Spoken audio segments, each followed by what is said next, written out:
Le mois dernier, nous avons reçu sur cette chaîne Julien Métayer alias Kermit pour une interview de plus de 4 heures sur le sujet adoré du grand public, l'OSINT. Mais malgré toute la science de notre invité, certaines questions, souvent les plus sensibles, sont restées sans réponse.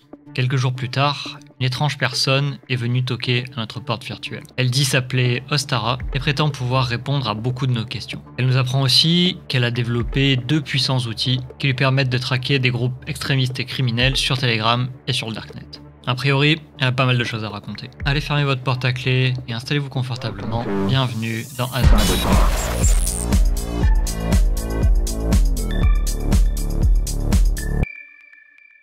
Dans le dernier Cybertalk qu'on a fait avec Julien Métayer, on avait pas mal de questions à lui poser sur le lien entre l'OSINT et tout ce qui était un peu étatique, renseignement, comment étaient gérées les données par exemple, exploitées par les GAFAM ou autres. On n'a pas forcément eu toutes les réponses qu'on espérait, alors soit parce que manque peut-être de compétences sur certaines choses et une prudence de notre speaker qui était bienvenu, soit que c'était certains sujets qui étaient un peu tendus, on va dire, à aborder de façon non anonyme. Est-ce qu'on pourrait avoir une estimation, même si bien sûr tu restes derrière ton anonymité, de ton niveau de compétence dans ce domaine-là? Est-ce que c'est quelque chose que tu exerces professionnellement? Est-ce que ça fait de nombreuses années que tu le fais? Est-ce que tu l'as fait toujours côté légal? Pas forcément toujours. Comment ça se passe tout ça? C'est un honneur de passer après Kermit et que pour contextualiser un peu mon expérience dans le domaine, effectivement, moi je fais ça en tant que hobbyiste depuis des années. Ça m'a permis de trouver du travail après dedans et dans l'OSINT. Et actuellement, c'est plus le cas, même si je continue de pratiquer un petit peu d'OSINT, vu que je suis du secteur IT. C'est quelque chose qui va me permettre de récupérer des informations sur des menaces. Ça va plus être en termes de CTI, en fait, de Cyber Threat Intelligence, donc vraiment étudier la menace selon les sources ouvertes en ligne. Voilà, je l'ai fait de manière hobbyiste, je l'ai fait de manière professionnelle, et maintenant je continue de le faire, mais pas autant que ce que j'ai pu faire.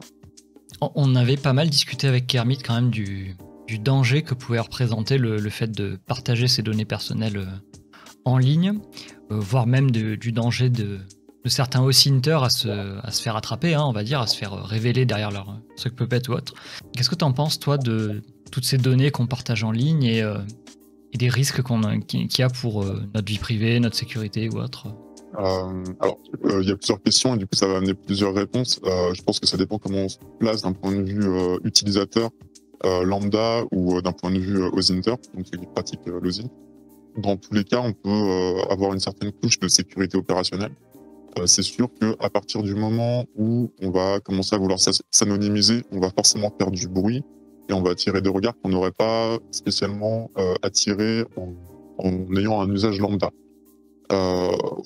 Après, c'est sûr que quand on fait de l'OSINT, il faut une sécurité opérationnelle, c'est-à-dire que toujours effectivement révéler des informations et même si de prime abord elles ne paraissent pas publiques, les informations ça peut être des leaks également, c'est-à-dire que on n'est pas à l'abri, vous faites de l'OSINT, vous enquêtez sur un réseau criminel, sur du terrorisme ou que sais-je, vous engagez avec Europol contre la lutte pour la pédocriminalité, des enquêtes ouvertes.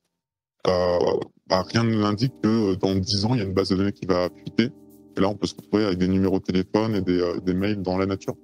Donc, effectivement, il faut être prudent dès le début, avant même de mener des investigations. Et après, la question du partage de nos données, de l'anonymat, oui, ça concerne également les utilisateurs finaux, qui sont pas forcément initiés à toute cette boîte noire, mais ça passe par anonymiser au maximum, éviter de donner ses coordonnées, et ce, pas forcément que sur Internet. C'est-à-dire que quand on va chez Carrefour et qu'il propose de faire une carte de fidélité, ne pas donner un mail nominatif, ne pas donner un numéro de téléphone nominatif, et vraiment en séparant ces usages, on peut commencer à divulguer moins d'informations. Tu vois ce que tu viens de dire, là, typiquement, tu aurais des gens qui diraient ouais, mais j'ai rien à cacher.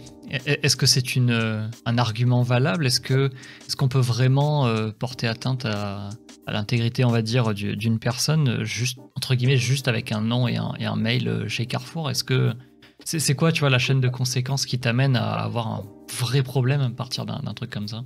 Alors, je vais commencer à paraphraser Edward Snowden. Vous avez rien à dire que pour autant il faut limiter la liberté d'expression. C'est pareil pour le droit à la vie privée. C'est pas parce que vous avez rien à cacher qu'il faut. Il y a d'autres personnes, des journalistes d'investigation, des personnes qui œuvrent pour le bien, qui eux ont besoin d'avoir un réel apport sur la vie privée, ou des personnes qui vivent au sein de dictatures.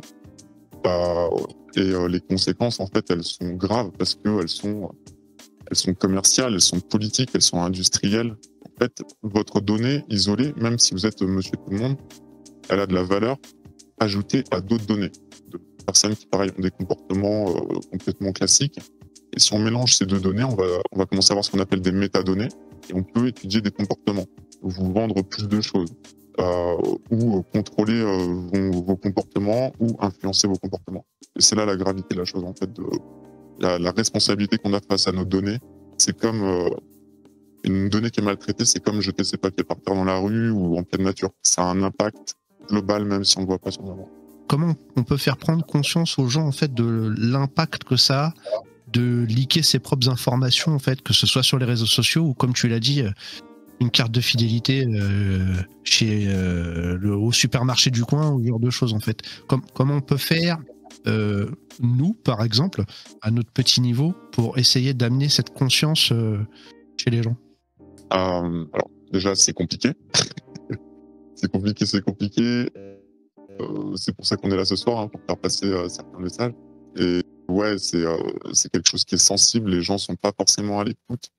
Et je pense qu'en fait, c'est en éduquant, alors déjà au plus jeune âge, et en vulgarisant sur certains sujets, en partageant de la connaissance, en fait. Culture Hacker, c'est un peu le but, partager de la connaissance. Et donc, ouais, c'est un combat. C'est un combat tous les jours. Hier soir encore, j'étais avec des amis qui sont pas forcément conscients de leur hygiène numérique, ou qui voient pas l'impact. Et donc, je réitère les mêmes propos en fait en permanence, les mêmes discours. Et j'essaie d'adapter en fonction des personnes pour que ce soit entendu. Et voilà, certains s'en saisissent et le répètent et sont curieux. Après, il n'y a pas plus sourd que quelqu'un qui veut pas entendre. Il y en a, c'est lié à quelque chose qui n'est pas matériel. Donc, faut avoir une capacité d'abstraction. Des gens ont d'autres problèmes aussi à gérer, mais c'est en faisant de l'éducation au quotidien, à tout âge, vraiment même pour nos anciens, transmettre les messages, et en fait, à force, ça va se distiller dans la société, quoi. J'ai l'impression que c'est un peu le même problème de discours que, tu sais, certaines personnes, tu entends dans les faits divers qui ont eu un vol d'identité, par exemple, et qui ont mis 10 ans de procédure, tu vois, pour se faire rembourser, je sais pas, d'un prélèvement d'impôt ou quoi, de 40 000 balles, enfin, qui se sont fait détruire leur vie, tu vois. Et j'ai l'impression que c'est un peu le même genre de truc. En fait, ça arrive à personne, tu vois. Ça arrive à certaines personnes que tu vois dans les médias ou quoi. Mais ça t'arrive jamais à toi, en fait. Et j'ai l'impression que t'as beaucoup de personnes qui se disent, ouais, vas-y, au pire, il prend mon mail, il prend mon nom, il va acheter une carte cadeau chez la Fnac, c'est bon, c'est 40 balles, et puis je fais opposition, je suis remboursé par ma banque. Jusqu'au jour où ça arrive et où ça se démocratise, là, ça devient problématique pour la société, mais un peu comme le piratage, début des années 2000, il y en avait quasiment pas. Maintenant, les arnaques au président, ça arrive tous les jours. Ça arrive à une municipalité dernièrement, là, cette semaine, par rapport à un congrès, un séminaire pour les pompiers. C'est un chèque de, je sais plus, ça se compte en centaines de milliers d'euros. Donc, en fait, on peut toujours se dire que ça n'arrivera pas, sauf que, nous, on est conscients quand même, tous les trois, que ça arrive. Ça arrive de plus en plus. Faut se faire porte-parole des messages. Et, effectivement, il y a des gens qui sont négligents face à ça, mais comme il y a 30 ans, au final, jeter un papier par terre, c'était pas si important. Est-ce que tu penses que du côté du service public, des gouvernements, qu'il y a des gestes suffisants qui sont faits? Oui, mais non. Les gestes suffisants, par exemple, ça va être l'interdiction d'utiliser TikTok pour certains fonctionnaires. Donc ça, c'est très bien, parce qu'on sait que les données partent auprès d'un gouvernement qui a des comportements extrêmes et qui frôle, c'est l'autoritarisme, et c'est des données qui sont utilisées contre son peuple, donc c'est un cas d'école. Donc ça, c'est bien. Déjà, alors pourquoi plus ce gouvernement et laisser Facebook, Google, Amazon continuer de faire ce qu'ils font, alors que c'est pas parce que c'est les États-Unis que c'est plus blanc, hein. Même si nous on est dans notre pensée occidentalisée, ça reste quand même il y a des grosses dérives avec du lobbying, des gros enjeux qu'on va certainement réévoquer tout à l'heure. Voilà, donc ça c'est une deuxième chose où on ne fait pas suffisamment pour l'utilisateur final et le citoyen. Et après, c'est eux-mêmes dans leurs usages, c'est très bien d'interdire TikTok, mais quand on voit que le président de la République n'utilise pas les téléphones portables sécurisés, qu'il y a des téléphones portables de chez Thales qui volent à travers la fenêtre dans la cour de l'Élysée en disant mais c'est que votre bouse. Alors ok, c'est pas ergonomique, ça correspond pas à un modèle. C'est des hommes d'affaires au final. Hein. Ils sont tout le temps sur leur téléphone en permanence. C'est plus rapide qu'un ordinateur. Mais du coup, c'est comment est-ce que c'est l'offre et la demande. Il faut que eux soient plus demandeurs de certaines solutions ultra sécurisées. Et après, il y a de bons gestes qui peuvent être effectués. Alors, je fais pas de la pub, mais par rapport à Allvid notamment, avec une solution française souveraine. Si je dis pas de bêtises, on dispose de nos propres clés de chiffrement et c'est utilisé par le GIGN. Donc il y a quand même des prises de conscience en interne, des prises de conscience pour les utilisateurs. Et on est au début en fait, j'ai l'impression, de cette réglementation parce qu'on se rend compte qu'il y a certaines ingérences qui peuvent être effectuées et eux-mêmes ont décidé de prendre les rênes. Comme l'ANSSI a pu le faire avec la sécurité informatique il y a quelques années. Les interlocuteurs de ces politiques vis-à-vis des protections de données ou de l'hygiène numérique, comme on disait tout à l'heure, ça va être l'ANSSI par exemple. L'ANSSI, ils émettent beaucoup de guides pour le moment, c'est surtout vraiment dédié aux professionnels de l'informatique, donc qu'ils soient techniques ou pas d'ailleurs, avec des bonnes pratiques pour quand vous partez en voyage par exemple, ça peut être adapté à certains particuliers quand vous partez dans des pays un petit peu chauds. Vous savez que vous allez avoir des captations de données à l'arrivée à l'aéroport. Ça peut être intéressant de s'orienter vers ces guides. On peut les mettre éventuellement en source si ça vous intéresse. Après, pour la partie hygiène des données, j'ai pas d'exemple d'acteurs qui vraiment émettent des bonnes pratiques. C'est plus, au moment, les usages sont tellement nouveaux et notre administration est tellement lente qu'il ne me semble pas qu'il y ait de choses par rapport au renseignement source ouverte. Tu parlais tout à l'heure de TikTok, c'est un cas qui est intéressant. Pendant le talk avec Kermit, Julien Métayer, on a aussi évoqué le cas de BlackBerry qui est un petit peu plus vieux. C'est quoi le danger avec ce genre de choses, avec alors ça parle de souveraineté numérique forcément. C'est quoi le danger d'avoir ce genre d'acteurs qui prennent pied, tu vois, sur des gouvernements ou ce genre de choses-là? Est-ce que, alors je vais parler peut-être vulgairement, mais est-ce que c'est un délire nationaliste ou est-ce qu'il y a un intérêt réel à protéger le pays, la France, de certains acteurs étatiques ou autres qui sont externes, tu vois, comme ça. Est-ce que c'est un délire nationaliste ou est-ce qu'il y a un réel intérêt à faire attention à ce qu'on met dans les poches des ministres? Dans les poches des ministres, tu veux dire par rapport au téléphone portable ou par rapport au... Par exemple, ou ça peut être, tu sais, de la technologie qui est, je sais pas, moi, peu importe la technologie, tu vois, que ces gens utilisent. Ça peut être n'importe quoi, hein, au final. Une montre connectée. Ouais, des antennes Huawei, tu vois, enfin... Oui, alors, forcément, il y a un intérêt d'industrie nationale, mais après, techniquement, on ne produit pas de microcontrôleurs, par exemple. Donc, forcément, évidemment, on est dans un monde ultra connecté, mondialisé. Donc, il y a certains enjeux où on sait que les puces, elles viennent de Taïwan. La Chine, ils mettent l'accélérateur. L'Europe vient de libérer des enveloppes également pour qu'on réinternalise, pour que ST Microelectronics puisse produire encore plus de puces et de microcontrôleurs.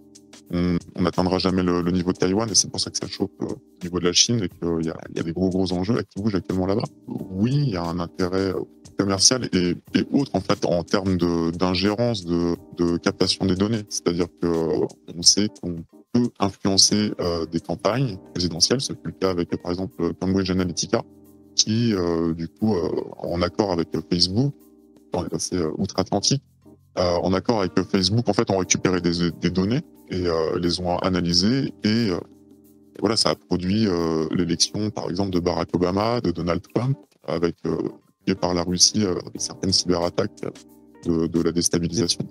Donc, en fait, il y a des gros enjeux, je dirais pas nationalisme, mais de souveraineté nationale, en tout cas, ça c'est sûr. Après, il faut être conscient qu'on ne peut pas subvenir à nos propres besoins de consommation d'électronique et de programmes. C'est-à-dire que la souveraineté actuellement, la Chine produit le support, les Américains ils produisent le software et nous, au final, on produit des lois qui ne sont pas assez rapides que la supply chain qu'il y a eu avant. On voit par exemple avec le RGPD, voilà, c'est souveraineté européenne. le RGPD était obsolète 6 mois avant sa mise en application parce que les États-Unis ont sorti le Cloud Act et que voilà, on est face à des usages et à un monde le monde de la Silicon Valley, ça va très vite. On peut avoir du mal à le légiférer. Est-ce que tu peux revenir sur le RGPD et pourquoi est-ce qu'il était obsolète 6 mois avant sa mise en application? Donc en fait, les projets de loi, ils sont longs à voter, que ce soit au Parlement français, au Parlement européen notamment. Et en fait, ce qui s'est produit, c'est que les Américains ont vu les projets de loi déposés, et avant que ce soit acté, eux se sont empressés de mettre en place une loi qui est le Cloud Act, et le Cloud Act, en gros, définit le fait que chaque donnée qui est produite sur des services américains, qui passe par les États-Unis, devient une donnée américaine. Alors que nous, en fait, le RGPD, c'est l'inverse. C'est-à-dire que c'est l'utilisateur qui est propriétaire et qui est maître de ces données. Donc eux, ils ont vu ça qui allait arriver. C'est une extraterritorialité, en fait, qui est appliquée, mais à la donnée, du coup. C'est ça. Un petit peu. Ok, ouais, donc du coup, le RGPD est efficace en Europe, mais dès que tu sors de la frontière européenne, c'est terminé, quoi. Je n'ai pas lu ces articles de loi et je ne suis pas juriste, mais il faut voir si... moi, je m'interroge, effectivement, quand on voit des services AWS de chez Amazon, donc c'est les services, les serveurs de chez Amazon, pour ceux qui ne savent pas, qui sont hébergés, ça peut être en Allemagne ou en France. Est-ce que eux considèrent vraiment que la donnée elle est européenne ou est-ce que vu que c'est un service américain, elle ne devient pas américaine? Je ne sais pas. Je n'ai pas la réponse. Est-ce que c'est si grave que ça? C'est-à-dire, tu vois, pour les données personnelles, par exemple, les gens te disent oui, mais bon, de toute façon, on va pas me les voler, ça arrive qu'aux autres, etc. Ou alors, tout le monde s'en fiche, voilà, j'ai rien à cacher. Est-ce que cette question de souveraineté numérique, etc., est-ce que c'est grave? C'est-à-dire, est-ce que on a des risques, je sais pas moi, réellement de guerre et puis de se retrouver avec des données utilisées contre nos pays? Est-ce que ça peut servir à faire, je sais pas, de l'espionnage pour gagner une guerre derrière? Est-ce qu'il y a un vrai danger ou est-ce que bon, on est dans un monde qui est au final tellement mondialisé que bon, ça va pas se couper du jour au lendemain, tu vois, on aura le temps de réagir. Les puces, tu vois, à Taïwan par exemple, ça fait un moment déjà que ça commence à chauffer. Bon, est-ce que finalement on n'aura pas le temps de terminer les usines avant que Taïwan se fasse attaquer si ça arrive un jour malheureusement? Alors, pour cette situation, je sais pas, mais pour les réels dangers, oui, ils sont présents. Pour les utilisateurs lambda aussi, tout simplement, voilà, je vais revenir sur le cas de Cambridge Analytica. Cambridge Analytica a fait passer quand même Donald Trump. C'est-à-dire que c'est Donald Trump est arrivé, c'est lui qui a mis le plus, il était candidat à la présidence, c'est lui qui a mis le plus de budget sur sa campagne de data analyse. Et des data analyses et des jeux d'influence qu'ils ont effectués sur les réseaux sociaux, on a eu Donald Trump qui est passé. On a eu le Brexit. Le Brexit, actuellement, il me semble que les Anglais, ils s'en mordent les doigts. Quand on voit comment la livre sterling, elle a chuté. Donc, ouais, il y a un réel danger parce que même si la guerre, elle n'est pas forcément physique, elle peut être économique. Et le cas de Cambridge Analytica, là, on cite Donald Trump et le Brexit, mais en tout, ça représente une douzaine, voire une vingtaine de cas d'école à l'échelle mondiale où il y a eu des ingérences démocratiques. On sait qu'actuellement, la démocratie, c'est quelque chose qui est un petit peu fragile partout à travers le monde, de par le lobbying qui a déjà eu lieu, d'autres jeux de pouvoir un petit peu obscurs. Mais oui, il y a un réel impact. Et en fait, voilà, des entreprises qui sont constituées de 200, 300 personnes peuvent se permettre de placer un président à la tête d'un pays. Et pas n'importe quel pays, le leader économique mondial. Donc ouais, l'impact il est très dangereux. Un autre impact, pour revenir un peu plus dans du tangible, c'est par rapport au conflit russo-ukrainien qu'il y a actuellement. Donc je vais pas prendre de parti tout simplement parce que j'ai pas de parti. Hein. C'est une guerre qui est fratricide. On a des russophones qui tuent des russophones. Dans tous les cas, en fait, une guerre, c'est mal. Donc c'est même pas discutable. Par contre, la place de l'OSINT et de la donnée qu'on peut mettre là-dedans, c'est que les Ukrainiens sont très consommateurs de nouvelles technologies et des réseaux. en fait, on a des captations de données temps réel du terrain qui peuvent être utilisées par tout le monde. En fait, c'est-à-dire que, ok, ça peut être très pratique pour les forces alliées, pour dire, bah voilà, on sait que le gouvernement russe a pris telle part de territoire, il s'est passé telle chose, il y a eu tel crime de guerre d'un côté ou de l'autre. Mais en fait, vu que c'est de la donnée ouverte, tout le monde y a accès. Et en fait, tout le monde est potentiel porteur d'une source ouverte parce que dès qu'il va y avoir quelque chose, les gens vont filmer, vont le retransmettre. Donc c'est super utile pour des acteurs type journaliste d'investigation, Bellingcat, qui peut enquêter et dénoncer vraiment des crimes de guerre. Mais par contre, ça peut être saisi par un parti ou l'autre parti. Et ce, à l'insu de la population qui est sur place et la population civile. Quand tu parles d'informations militaires qui peuvent transpirer, on recoupe tout à fait ce que tu parlais tout à l'heure sur l'hygiène numérique, mais là apporter un point vraiment beaucoup plus important qui est sur de la source ouverte mais militaire, quoi.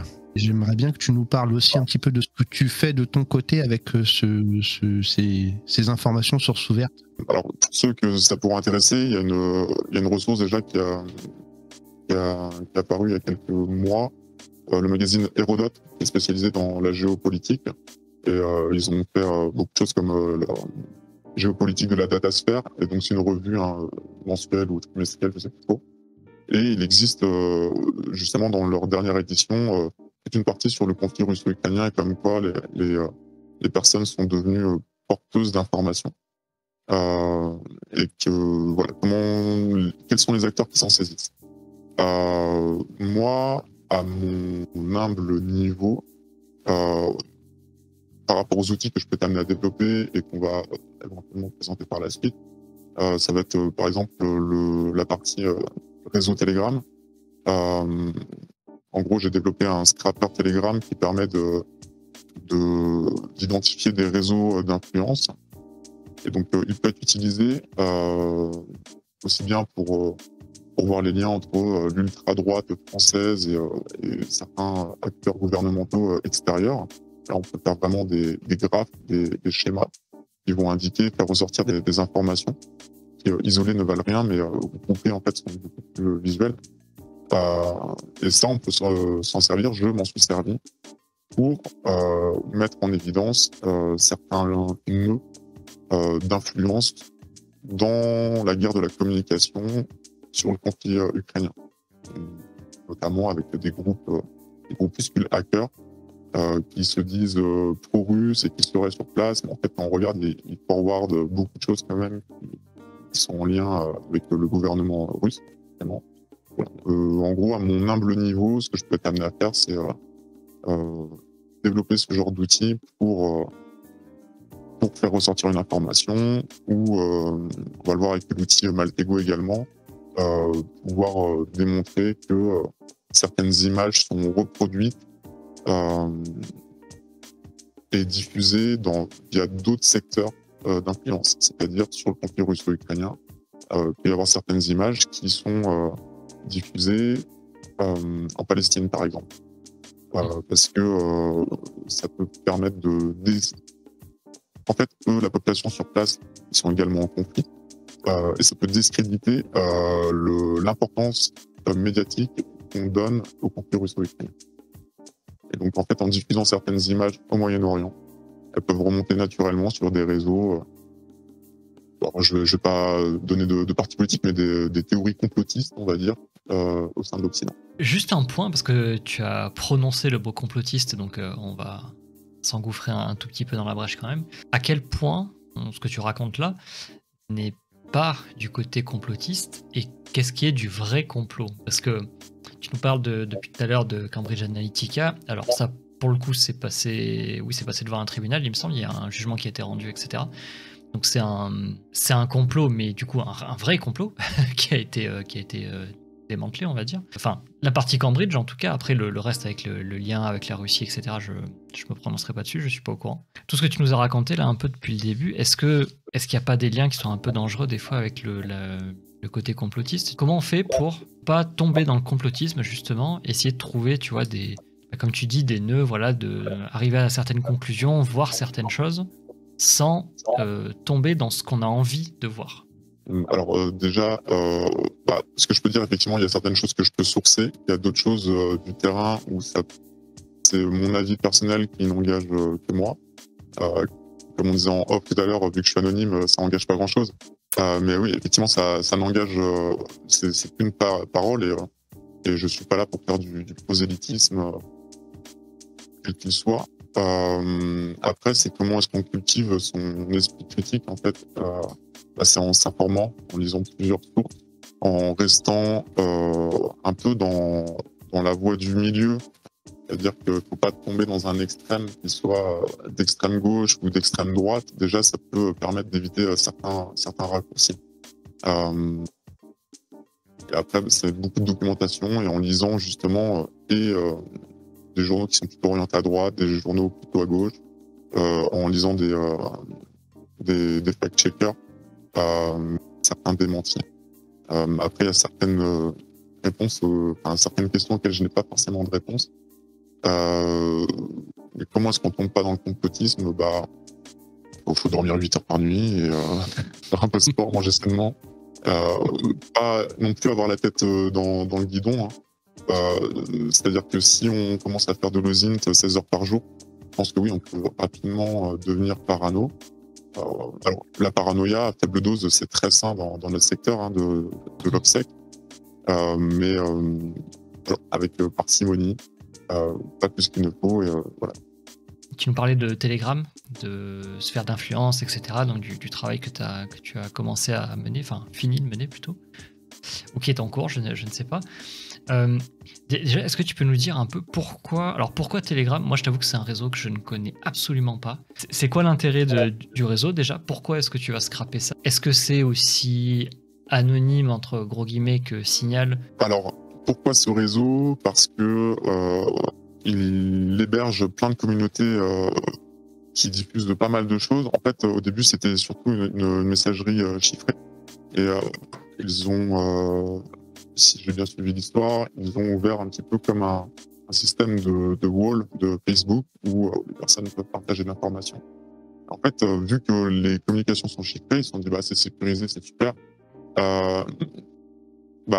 Du coup, les personnes ont des comportements qui sont un peu plus libres, on va dire, sur la partie réseau social, et ils vont se permettre de diffuser des choses qu'ils n'auraient peut-être pas diffusées sur Facebook ou sur Twitter. Et en fait, les communautés qu'on retrouve, il y a un petit peu de tout, mais c'est beaucoup d'extrêmes en fait. De la vision que j'en ai, ça va être effectivement de l'ultra droite, de l'ultra gauche. Ça va être des personnes par exemple qui vendent des produits stupéfiants, du complotisme. C'est vraiment des choses des comportements qui sont extrêmes, mais plus quoi. Et c'est ce qui m'intéresse un petit peu sur ce réseau.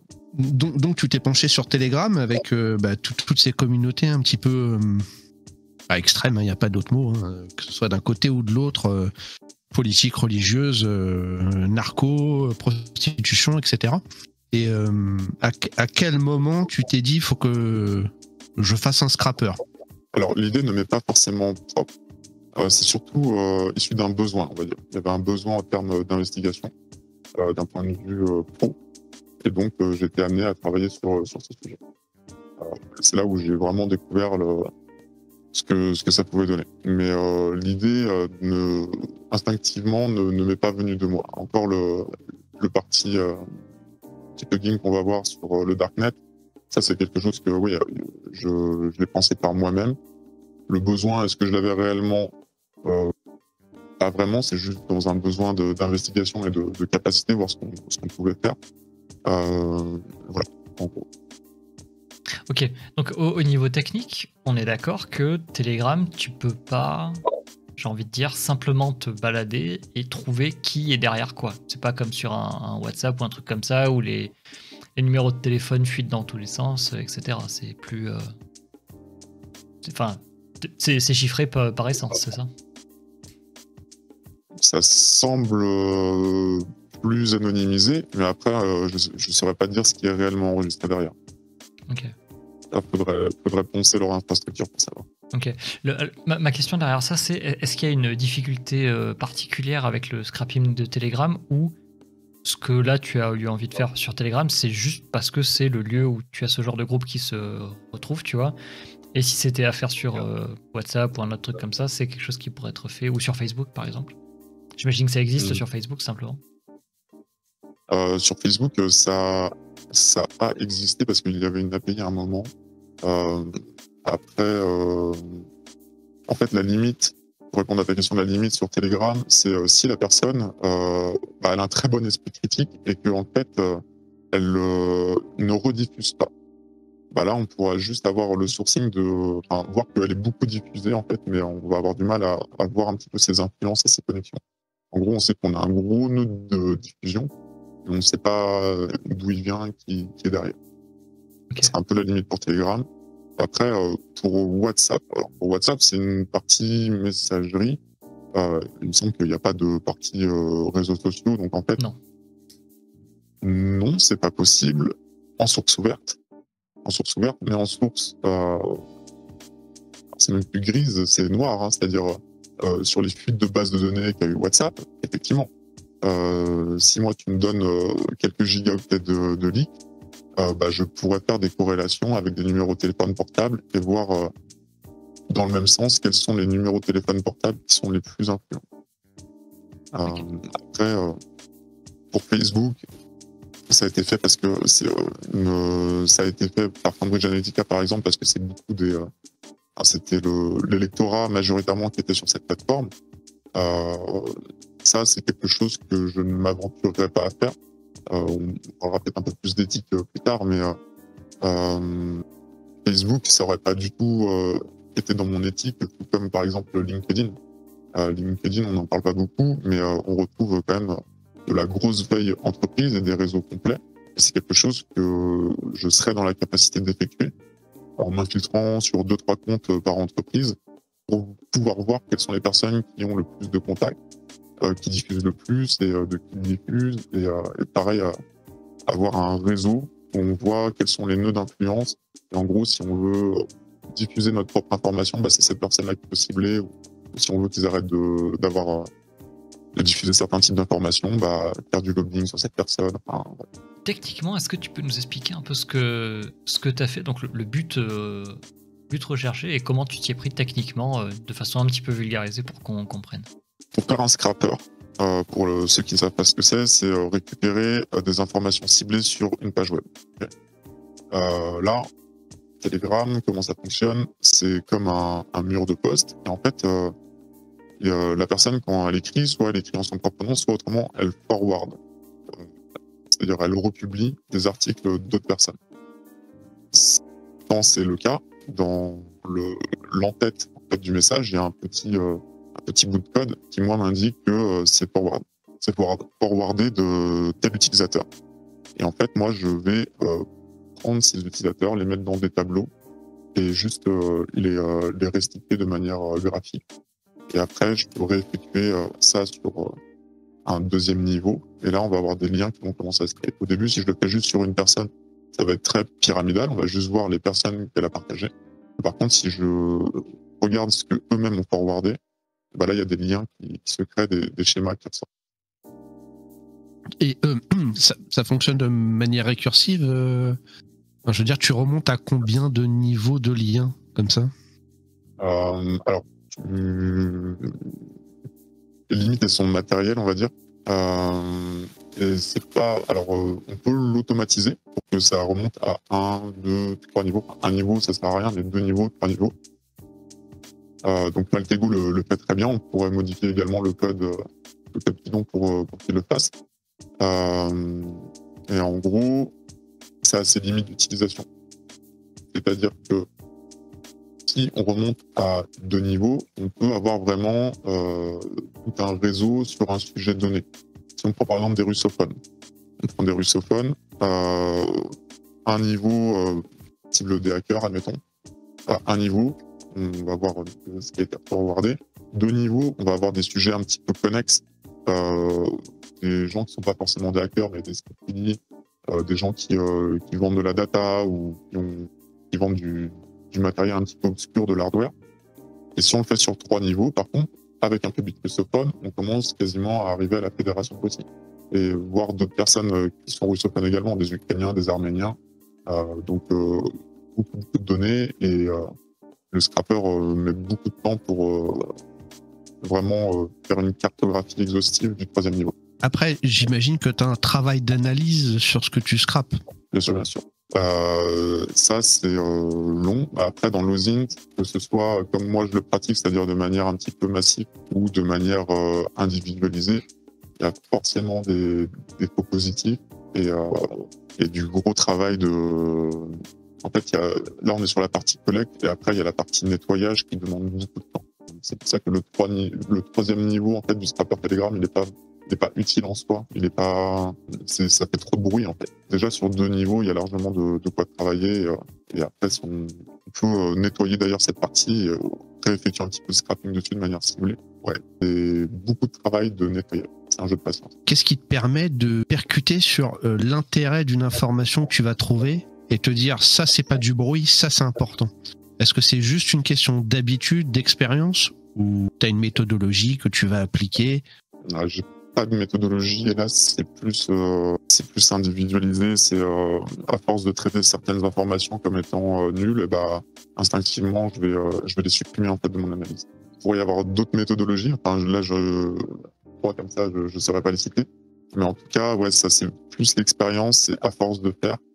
Il faut se dire que quand on cherche en OSINT, on a beaucoup de fausses informations. Et comme quand on cherche à faire des choses sur un pen test, c'est-à-dire que sur un test d'intrusion, 90% du temps, 99% du temps, ça fonctionne pas, quoi. Et il y a un moment où ça fonctionne. C'est un peu pareil avec le bruit que peut générer des investigations. C'est de l'habitude et de la rapidité à traiter une information qui est fausse. Je sais pas, je cherche par exemple à cartographier les trafiquants de cocaïne de Telegram. Je peux avoir toute une personne où en fait il a diffusé une fois, mais en fait c'est un cuisinier qui diffuse des recettes et en fait je me retrouve avec toute une partie de son réseau à lui où c'est que de la bouffe. Et je peux prendre tout son nœud, toute la partie de ce graphe-là et la supprimer directement. Mais c'est du manuel. La méthodologie que tu as avec ça, c'est-à-dire tu vas chercher entre guillemets une cible ou à démontrer une influence de, je sais pas moi, telle partie par exemple sur telle campagne d'élection, enfin peu importe. Toi tu vas utiliser ton scrapper en fait pour... Alors comment tu fais? Est-ce que tu cibles déjà, je sais pas, un parti? Est-ce que tu vas cibler plutôt une durée, certains utilisateurs, une zone géographique? Et ensuite comment est-ce que tu fais? Est-ce que tu pars de ta base, tu prends des gros nœuds, tu regardes s'ils sont pertinents et tu pars de là? Comment ça marche niveau méthodo pour arriver au bout en fait à ton objectif final? Ok. En gros, en fonction du sujet donné, je vais essayer de récupérer 1, 2, 3 utilisateurs qui sont influents que je trouve depuis Google, depuis des moteurs de recherche traditionnels.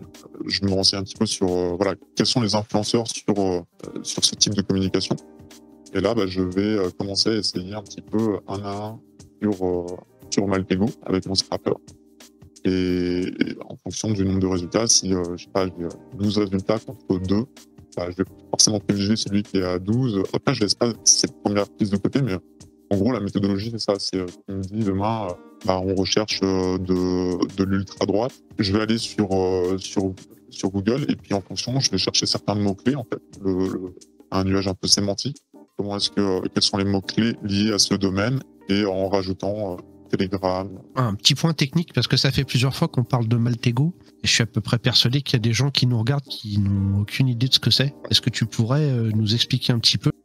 Donc en fait, Maltego, qu'est-ce que c'est? C'est un produit d'investigation. C'est un programme informatique visuel, donc pas en ligne de commande, et qui peut être utilisé par aussi bien des services de renseignement que des forces de l'ordre, que des journalistes d'investigation, ou dans le cadre de pentest aussi, vu que c'est quelque chose qui est graphique, on peut avoir certaines informations très orientées à IT et du coup chercher à faire des représentations avec Maltego.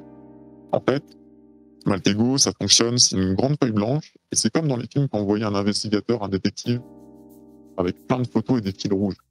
Ok ? Là, en fait, c'est exactement ça. On part d'une première image, sauf qu'avec un clic droit, en fonction du type de ce qu'est l'image, donc un type, c'est-à-dire ça pourrait être une position GPS, un numéro de téléphone portable, une adresse Gmail, un Telegram. En fonction, on a certaines transformations qui s'appliquent. Une transformation, ça va nous permettre de générer d'autres informations à partir d'une première information. Alors, juste que je comprenne, la transformation, c'est quoi? C'est par exemple, tu vas partir d'un nom d'utilisateur et tu vas le transformer en adresse mail?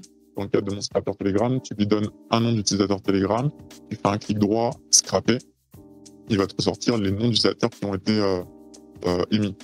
Mais si, dans le cadre d'un autre réseau, LinkedIn, par exemple, LinkedIn, on peut afficher les adresses mail, on pourrait très bien donner un compte LinkedIn et vérifier s'il n'y a pas une adresse Gmail qui est associée, ou peu importe, une adresse mail qui est associée en fait, à ce compte LinkedIn. Et tout ça, c'est automatique, c'est-à-dire que, enfin, je veux dire, la seule action que tu as à faire, c'est clic droit, transformation, et il te mine tous les trucs en direct comme ça, quoi. Ça fait peur, très bien. Ça fait peur. Après, de base, il était intégré dans Kali Linux. En fait, ce qu'il faut se dire, c'est que c'est surtout un outil d'investigation.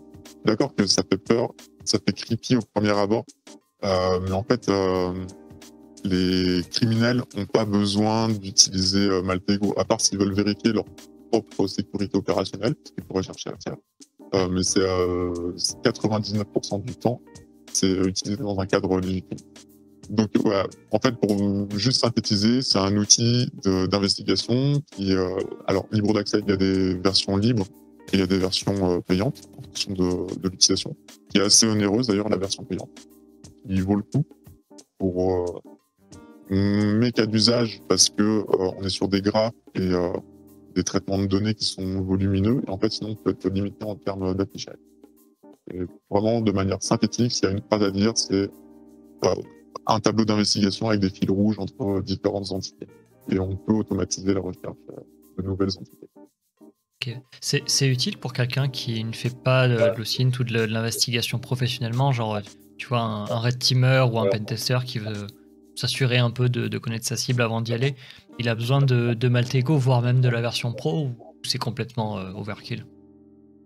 Je pense que ça dépend du client du pentest. Dans le cadre d'un test d'intrusion, ça dépend de la taille du client. Si vraiment c'est une entreprise où on compte 3000 collaborateurs, ça peut être utile. Si c'est 10 fois moins, 300 personnes, il n'y a peut-être pas spécialement d'utilité. Et des fois, moi, je me suis retrouvé dans des investigations où j'avais accès à Maltego, mais où son usage ne m'arrangeait pas. Il fallait que je traite plein de fichiers Word en parallèle. En fait, et je remplissais à la main mes propres fichiers Word parce que l'utilisation première ne me convenait pas.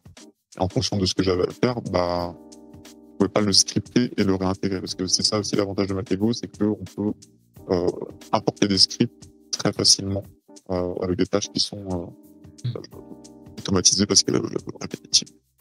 Ok.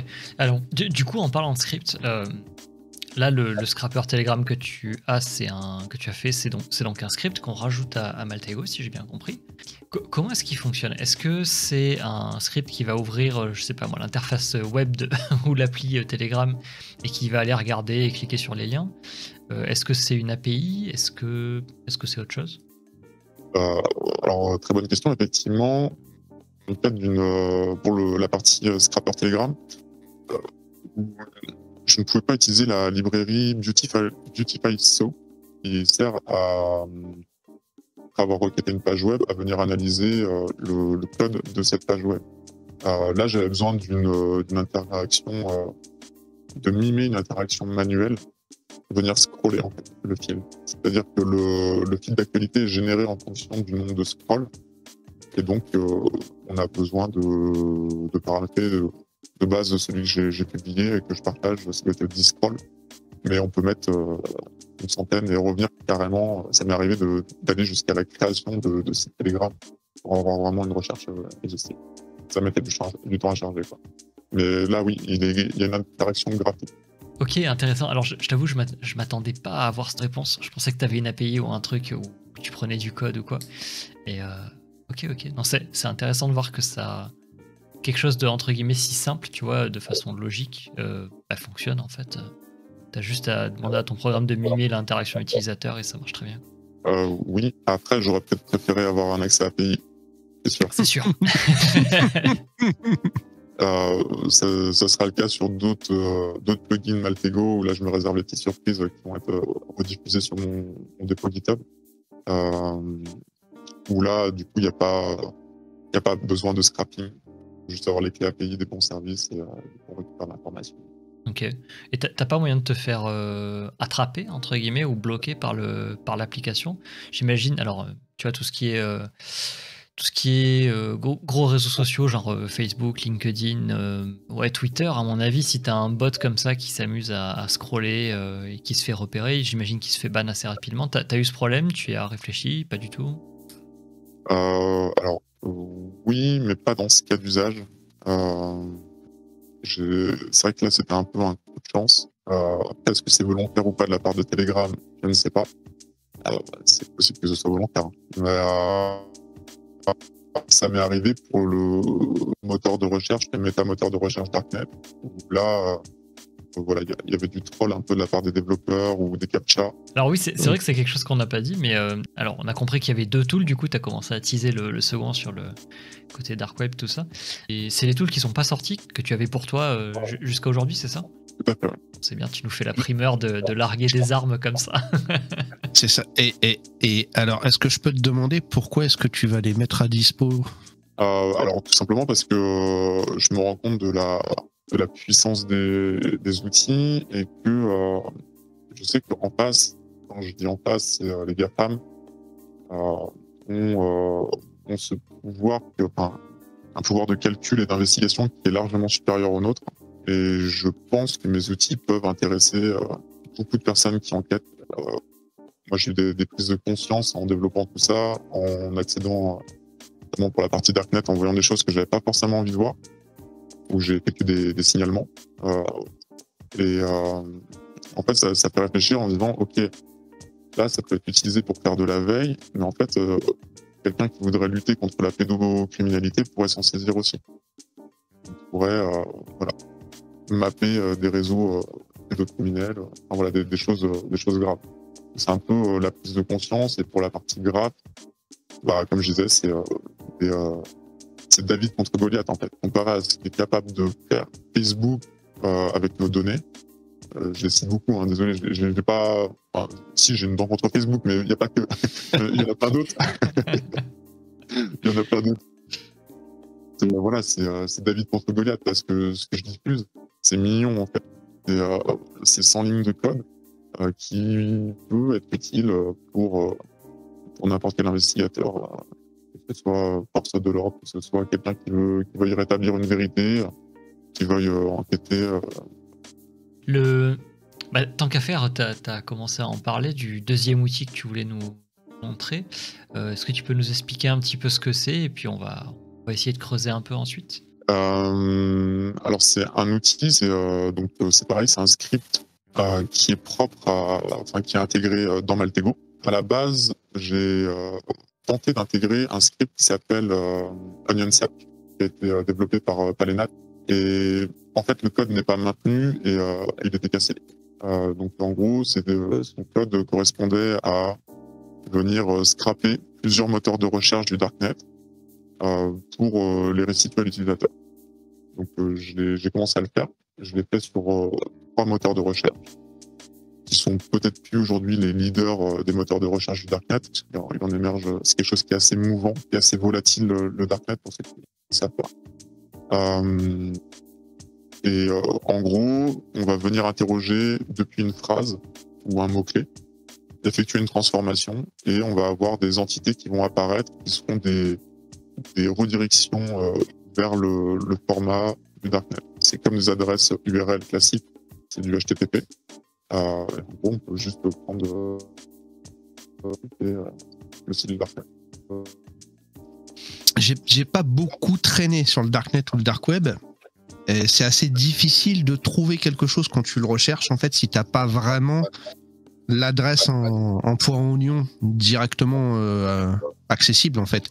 Et est-ce que tu peux préciser comment ça fonctionne ton scrapper en fait de Métamoteur. Ouais, bien sûr. ton métamoteur? Merci. Donc mon métamoteur de recherche, qui est un bébé métamoteur de recherche comparé à celui de Palenat, lui il intégrait 12 ou 20 métamoteurs. Moi il n'y en a que 3. Lui ressortait beaucoup plus d'informations, mais il n'allait pas forcément vérifier si les liens étaient toujours valides ou pas. Alors, peut-être si c'était en option, mais je ne l'ai pas vu. Il y avait vraiment beaucoup de liens oignons et c'est quelque chose qui est mouvant et beaucoup de sites web ferment très rapidement. Et en fait, moi, je me suis concentré sur 3 métamoteurs parce que les temps de chargement étaient très longs à venir vérifier si chaque lien est bien vivant. En fonction si le mot est beaucoup recherché, on va avoir beaucoup de pages et venir tout checker, ça peut prendre des heures. Ça peut en être conscient. Les temps de connexion à certaines pages du Darknet, c'est de l'ordre de quelques minutes. Donc, si on a une centaine de liens, ça va prendre du temps. Comment ça fonctionne? De base, il faut des moteurs de recherche. C'est l'équivalent de Google, Bing ou autre. On met en point Onion, donc le format Darknet. Et moteur de recherche, il me donne les résultats. Je les extrais du code source que je récupère. Je regarde si c'est vivant ou pas. Si c'est vivant, je l'applique. On peut avoir des faux positifs. Donc, pour les utilisateurs qui pourraient être amenés à les utiliser, je vous encourage vivement, si vous êtes curieux, à mettre des plugins sur Tor pour cacher certaines images au temps de chargement. Ça vous évitera certains traumatismes. Et alors une question qu'on avait posée, il me semble d'ailleurs à Kermit, je suis pas certain qu'on lui ait posé la question d'ailleurs, mais la limite en fait sur le dark web, est-ce que c'est vraiment de l'OSINT? Enfin, c'est de la source ouverte, mais elle reste quand même assez, pas cachée, mais bien camouflée en fait. Elle n'est pas vraiment à disposition. Est-ce qu'on n'est pas borderline là dans l'OSINT? Si c'est consultable, pour le format Darknet, attention, il y a des choses qui sont consultables et pour l'intrusion. Je pense au Google Docs qu'il a dû certainement évoquer. Absolument. Donc Google Docs, Access Forbidden, c'est illégal, c'est 323-1 du code pénal. Voilà. C'est des jolies promotions, là, une augmentation suite à l'inflation, donc je déconseille. Pour le Darknet, techniquement, tant que c'est de la consultation, c'est pas répréhensible. Ça reste de l'OSINT. Là où il faut être méfiant, c'est sur si vous êtes témoin de choses criminelles.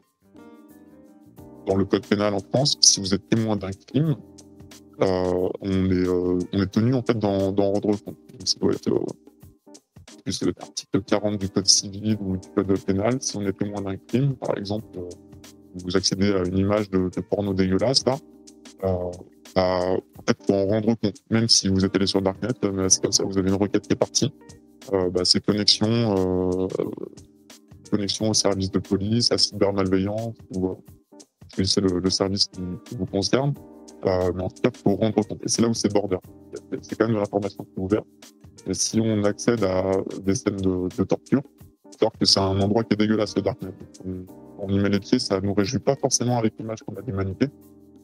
Mais si on voit quelque chose qui est un crime, donc trafic de drogue, meurtre, torture, viol, pédocriminalité, il faut rendre compte. Et c'est là un petit peu la zone grise. Tu fais quand même des outils qui ont une vraie implication morale et légale d'ailleurs dans leur utilisation.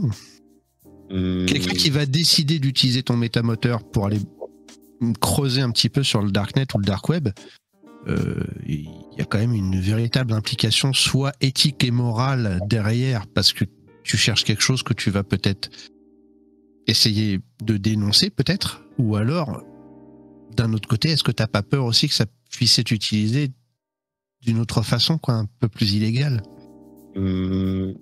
Alors, je le disais tout à l'heure, c'est 99% de l'usage légal. Après, pour ce qui reste des 1%, il faudrait être très débile pour utiliser un outil d'investigation qu'utilisent les forces de l'ordre pour trouver de l'illégal.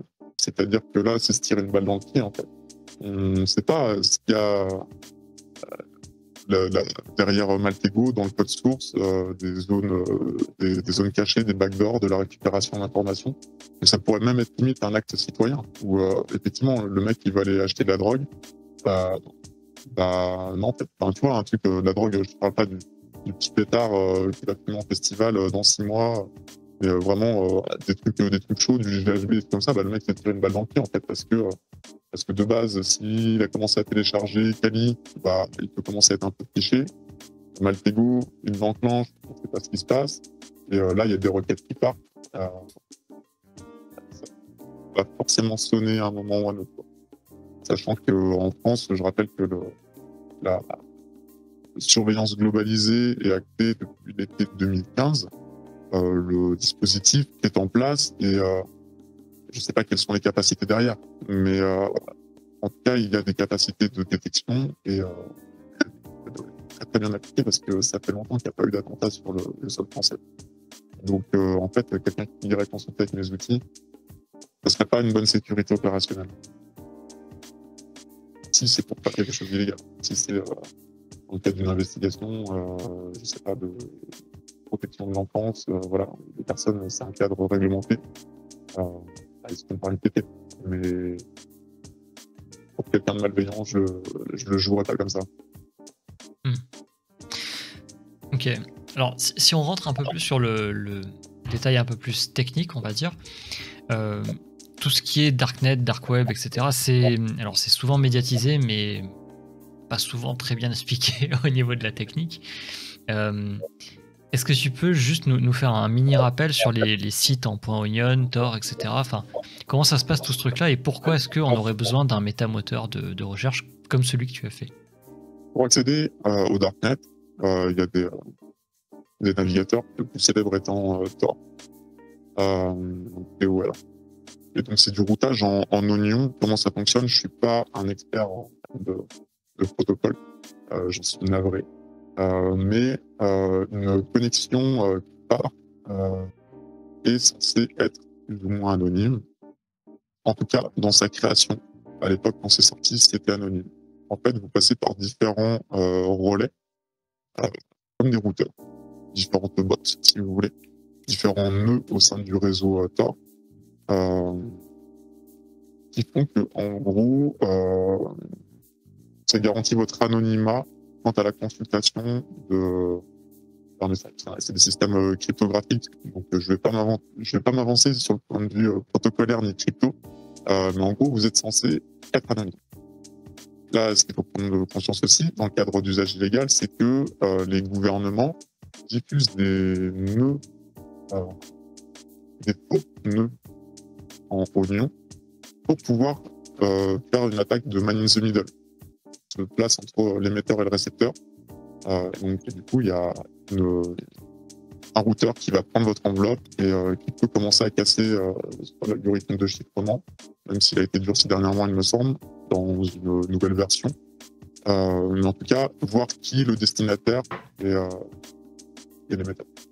Ok, donc du coup, ça rend anonyme, on va dire, la consultation de sites pour l'utilisateur. Ce qui fait aussi que le site en question ne peut pas savoir qui s'est connecté, si je comprends bien.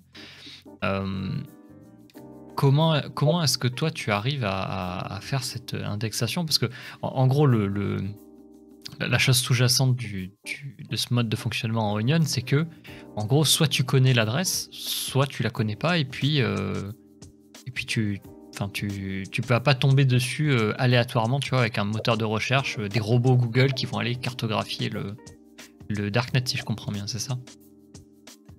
Alors, comment est-ce que ça fonctionne? Déjà, pour ma part, dans la création, il a fallu que je trouve des moteurs de recherche qui soient spécialisés. Comme ça, les listes sont plus ou moins publiques. Je me suis inspiré de ce qu'avait fait Palinat à l'époque sur Onion Search. Il y a toute une liste de moteurs de recherche qui sont plus ou moins devenus inactifs ou qui ont changé ou qui ont changé en termes de mise à jour protocolaire. J'ai retrouvé des moteurs de recherche et en fait, ce que je viens simplement faire, c'est interroger ces moteurs de recherche et récupérer les résultats pour les restituer dans Malpego. C'est pas si compliqué que ça à faire.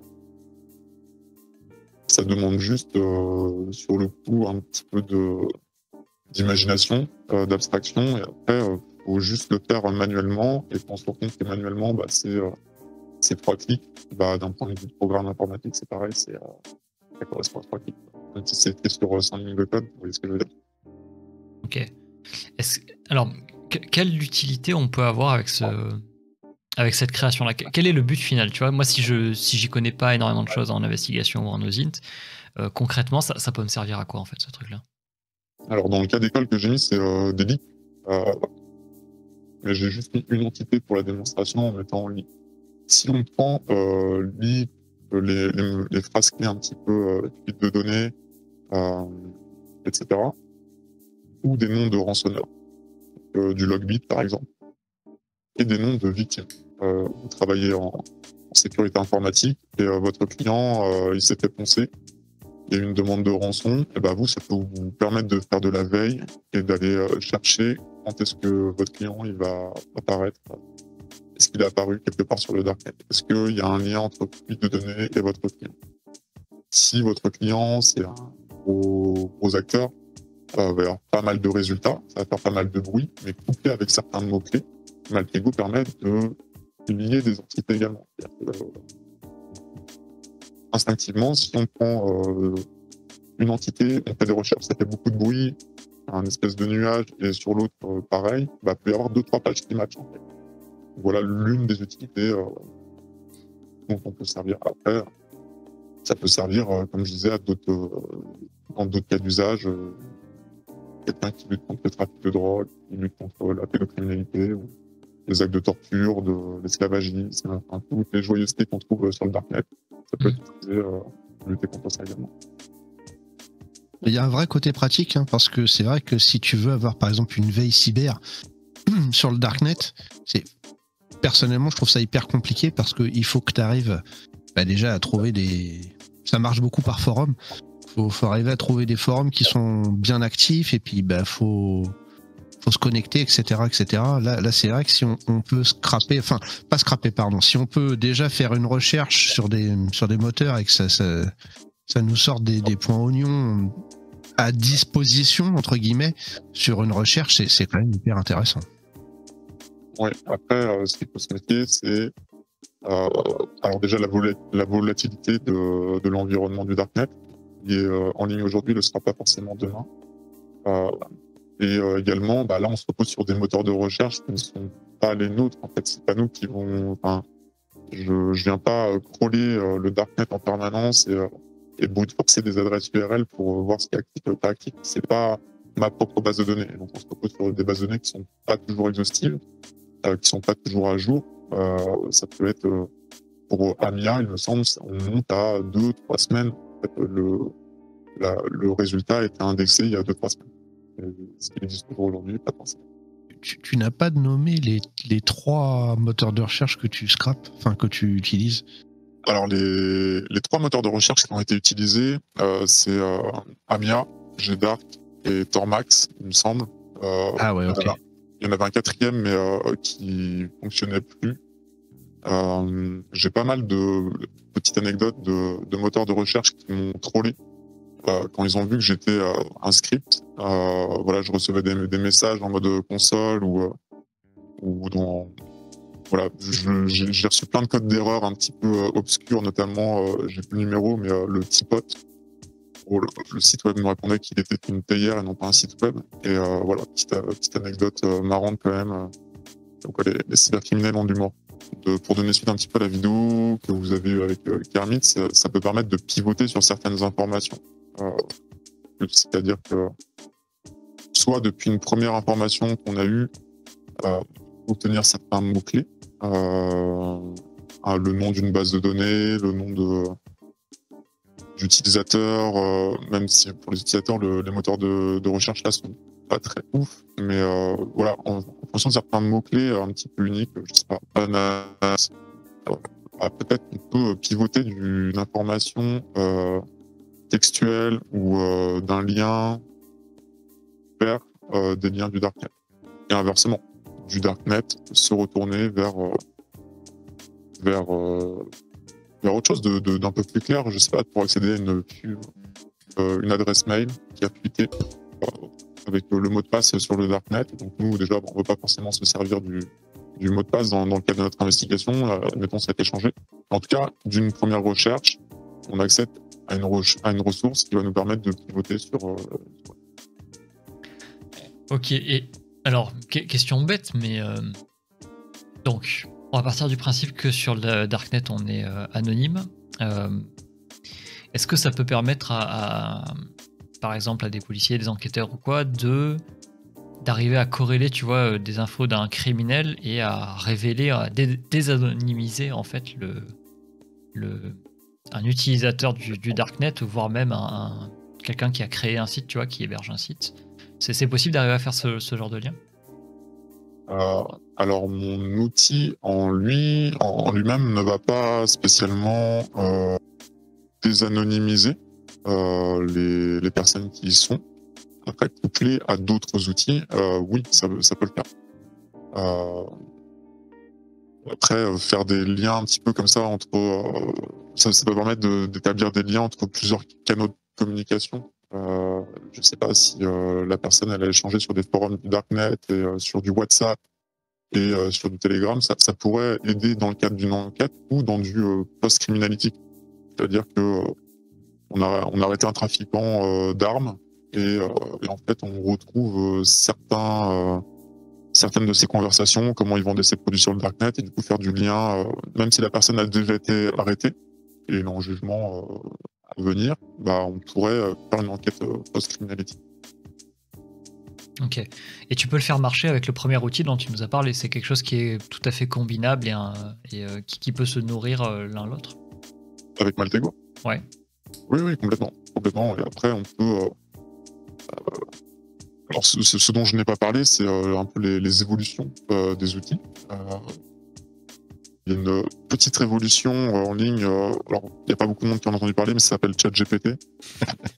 Personne n'en parle, personne n'a publié là-dessus. Bref, on est inondé des possibilités de ChatGPT. Et en fait, ça serait l'une des évolutions par rapport à mes outils. Ça serait de faire de l'analyse textuelle. On pouvait le faire avant avec le NLP. Donc pour Natural Language Processing, qui est une IA pas trop connue comparée au deep learning, au machine learning, tout ça. Et en gros, qui permet d'un point de vue statistique de faire des études textuelles. Le ChatGPT n'est pas que NLP, elle est multi-language processing d'ailleurs. Mais en gros, ça serait l'une des pistes de réflexion de pouvoir plus facilement venir analyser et catégoriser du texte récupéré. C'est-à-dire qu'on sait que la page du Darknet, elle est vivante, mais ça peut être un faux positif. Et en fait, on pourrait en ressortir une synthèse ou un mot-clé, des mots-clés ou des statistiques, tout simplement. On peut retrouver 5 pistolets en vente sur cette page web. Et c'est l'une des évolutions également pour le scrapper Telegram. Il serait intéressant de voir sur certains nœuds d'influence analyser la manière qu'a la personne de s'exprimer et d'écrire et de faire des corrélations pour voir si en fait 3 gros nœuds d'influence c'est pas simplement une même personne. Ou à contrario, derrière un compte, se rendre compte qu'en fait il y a plusieurs personnes. On est derrière un service de communication organisé sur un compte qui est largement diffusé, qui fait de la propagande en ligne. Voilà en termes d'évolution. C'est une automatisation de l'analyse en fait. C'est ça. Possible, là, on peut déjà produire de la donnée. Ça serait très simple de venir scraper, extraire la donnée qu'il y a derrière, de la passer à l'API ChatGPT et quelque chose de sympa, quoi. Pour faire quelque chose d'utile parce que pour le moment, ça peut servir à rédiger des mails plus vite, à draguer de manière automatisée sur Tinder. Mais en fait, les possibilités de cet outil, c'est juste révolutionnaire. Et en fait, on pourrait vraiment analyser des choses poussées qu'on n'aurait pas soupçonné avec. Là, plutôt, quand tu nous parlais de tes outils, quand on parlait de l'OSINT en général, etc., on a déjà parlé un peu de légalité, on en a pas mal parlé avec Kermit dans le Cybertalk. On a bien compris qu'en gros, il y avait des lois, il fallait mieux les suivre, et qu'on n'avait pas le droit, en gros, d'accéder à des choses qui n'étaient pas censées être vues. Comment ça se passe avec tes outils? Est-ce que c'est 100% légal? Est-ce qu'il y a des choses qui sont un peu grises? Est-ce que ça va dans le noir direct? Comment ça se passe?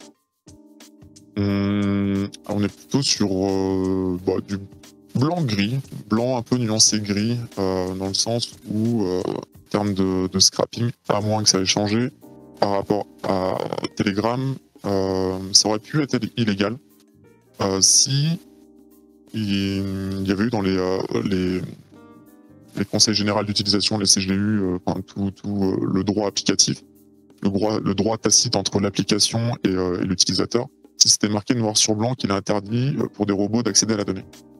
Bizarrement, j'ai jamais trouvé ça en fait. Pour Twitter, par exemple, c'est le cas pour LinkedIn, c'est le cas. Il y a plein de réseaux actuellement où en France, il n'y a pas le droit. Alors bizarrement, en France, il n'y a pas le droit. Aux États-Unis, il y a le droit. C'est-à-dire que même si c'est dans les CGU, certains jugements qui font office de jurisprudence aux États-Unis ont donné raison à des sociétés américaines ou des utilisateurs américains qui étaient venus scraper des sites web.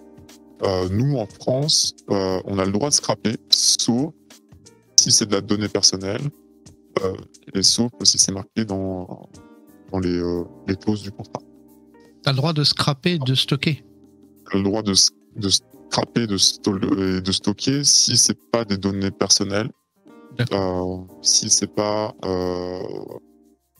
dans les conditions générales d'utilisation. Moi, j'ai une autre question. Tu parles du scrapper Telegram, par exemple. Quand tu fais du traitement automatisé comme ça, et tu en as parlé un tout petit peu, je pense, tout à l'heure, si tu commences à absorber, tu vois, de la donnée, à la consulter, etc., l'indexer, tout ce genre de choses-là, techniquement, tu accèdes à la donnée. Je veux dire que ce soit l'humain ou que ce soit l'outil contrôlé par l'humain, tu y accèdes. Est-ce qu'il n'y a pas des moments où ça devient dangereux? C'est-à-dire, genre, tu vas aller, par exemple avec le scrapper Telegram, tu vois, essayer de dérouler un nœud pour voir toutes les sphères d'influence, etc.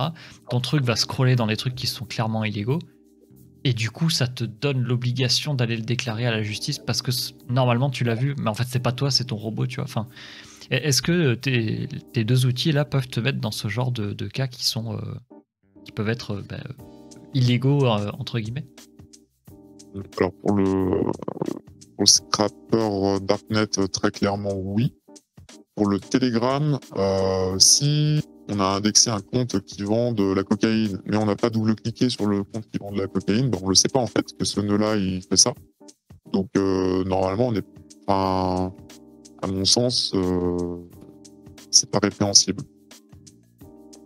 Après, si on a poussé un peu l'outil, la fameuse mise à jour ChatGPT qui va arriver, qui dit que l'un des mots-clés, là, c'est arme à feu, et qu'on le voit écrit noir sur blanc, qu'on ne consulte pas, qu'on ne rend pas compte, là, on rentre dans un cas d'usage illégal. Ouais, c'est chaud quand même. Tu peux pas l'utiliser comme un nmap pour mapper un truc un peu au hasard, quoi. C'est okay. Tu mappes au hasard. Mine de rien, tu sais pas ce que tu vas trouver et ce que tu peux. Les liens qui peuvent être effectués, ils sont pas forcément toujours très clairs, mais en tout cas, ce qui est sûr, c'est que si tu accèdes à un point Onion ou à un compte Telegram où il y a très clairement quelque chose d'illégal, là, quand même, si tu ne rends pas compte, tu fais quelque chose d'illégal. De ce que je crois savoir sur les groupes Telegram un petit peu borderline, voire complètement illégaux, il y a aussi la limite étant de ne pas rejoindre le groupe. Il faudrait que vous invitiez Maître Le Dieu ou Maître Robin, Maître Robin prochainement pour en parler de manière anonyme ou pas, qui sont deux grosses ressources. C'est bien que t'en parles. Si jamais il regarde la vidéo, salut, vous savez où nous trouver. On va venir vous chercher à un moment, faites gaffe. Non, mais c'est des sujets effectivement d'actualité. Ça rejoint ce qu'on disait en début de conversation.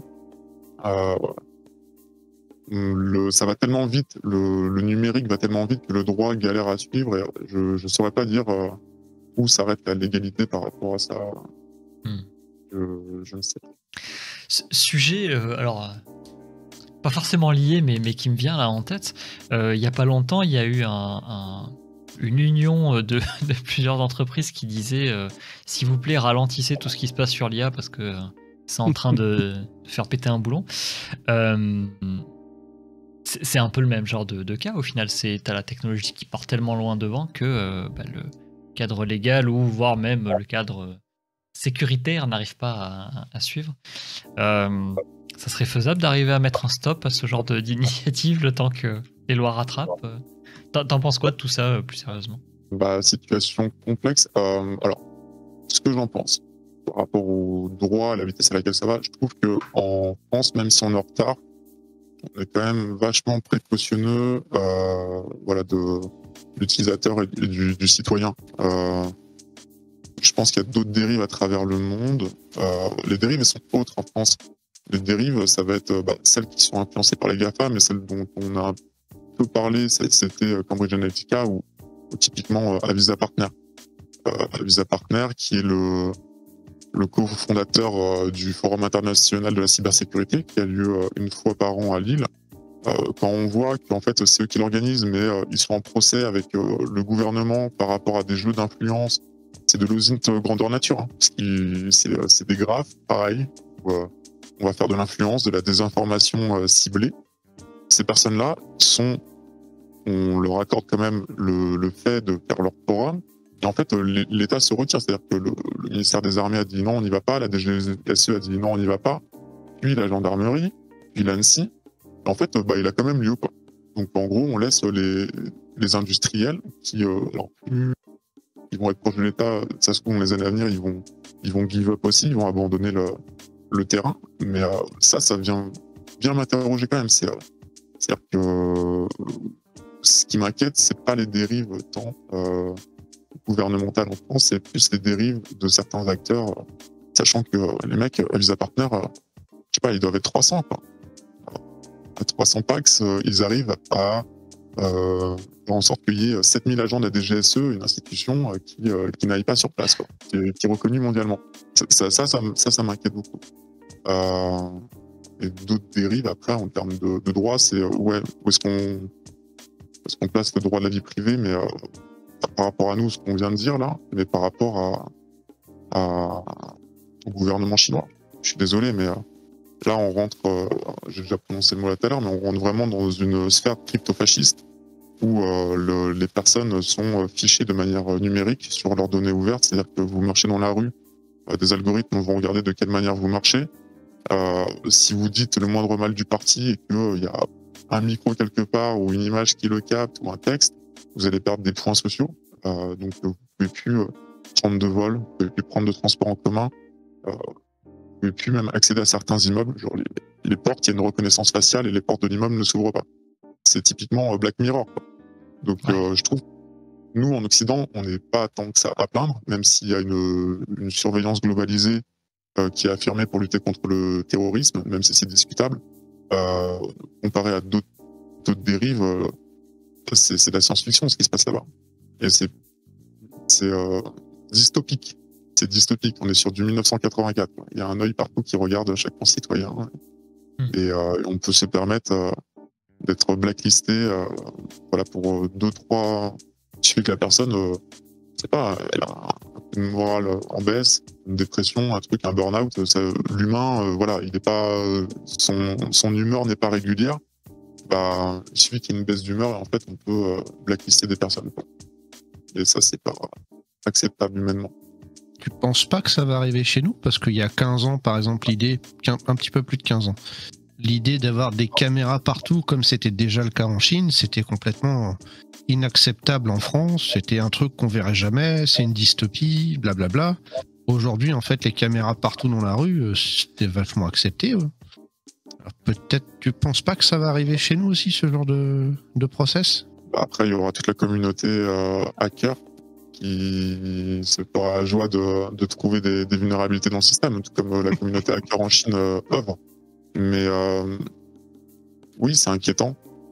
Surtout que là, il me semble que c'était acté que pendant les JO 2024, les caméras de surveillance allaient être couplées à des intelligences artificielles.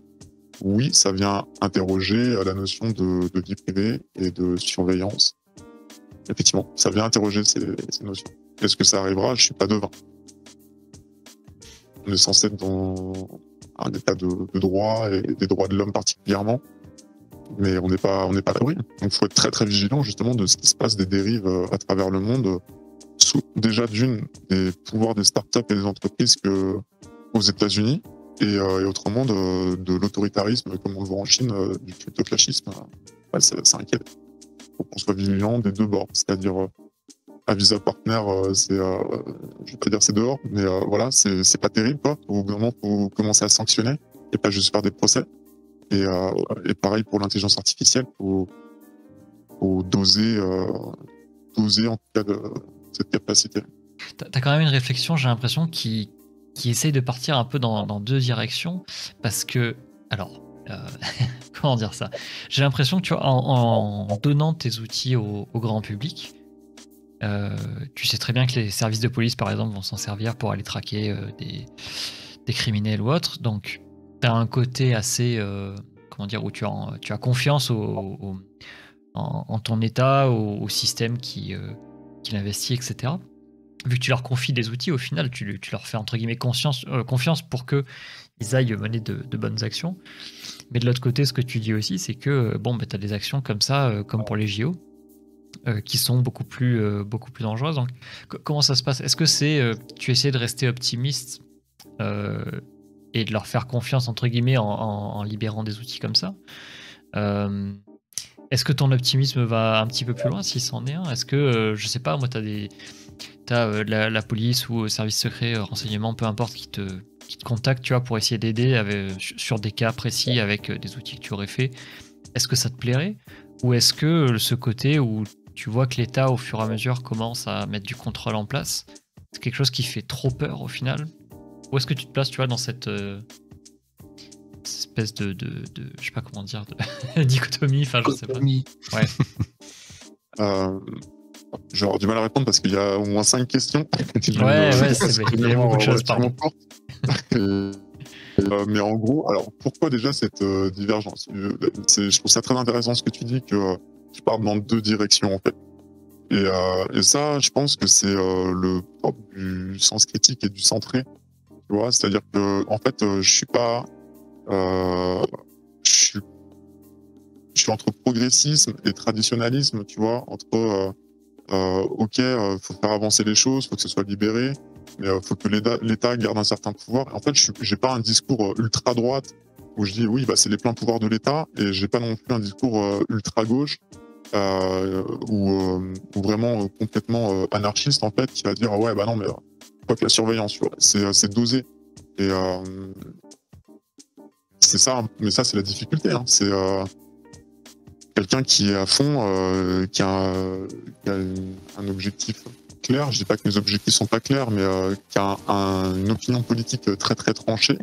Bah ouais, il y a certains questionnements qui n'auront pas lieu. Et moi, ouais, je sais que c'est ma difficulté parce que je suis centré et que je sais que ce que je vais faire aura un impact. Et ce que j'ai pu faire a déjà eu un impact. Alors, est-ce que j'ai déjà travaillé avec des services, tout ça, pour répondre à cette question? C'est non. Après, j'ai déjà participé à des opérations d'OSINT auprès de collectifs, il y a 8 ans notamment, où en gros, on a relevé beaucoup d'informations. C'est-à-dire, ça doit représenter à peu près plus de 60 000 comptes de terroristes suite aux attentats du Bataclan. En fait, on a fait de l'OSINT de masse sur plein de réseaux sociaux, on a tout compilé et on a balancé ça au service de l'État parce que effectivement, moi à ce moment-là, je me sentais impuissant, j'étais pas seul à me sentir impuissant, et faire ça, ça venait pas nuire à des investigations qui étaient en cours. C'était vraiment de la récolte d'informations pures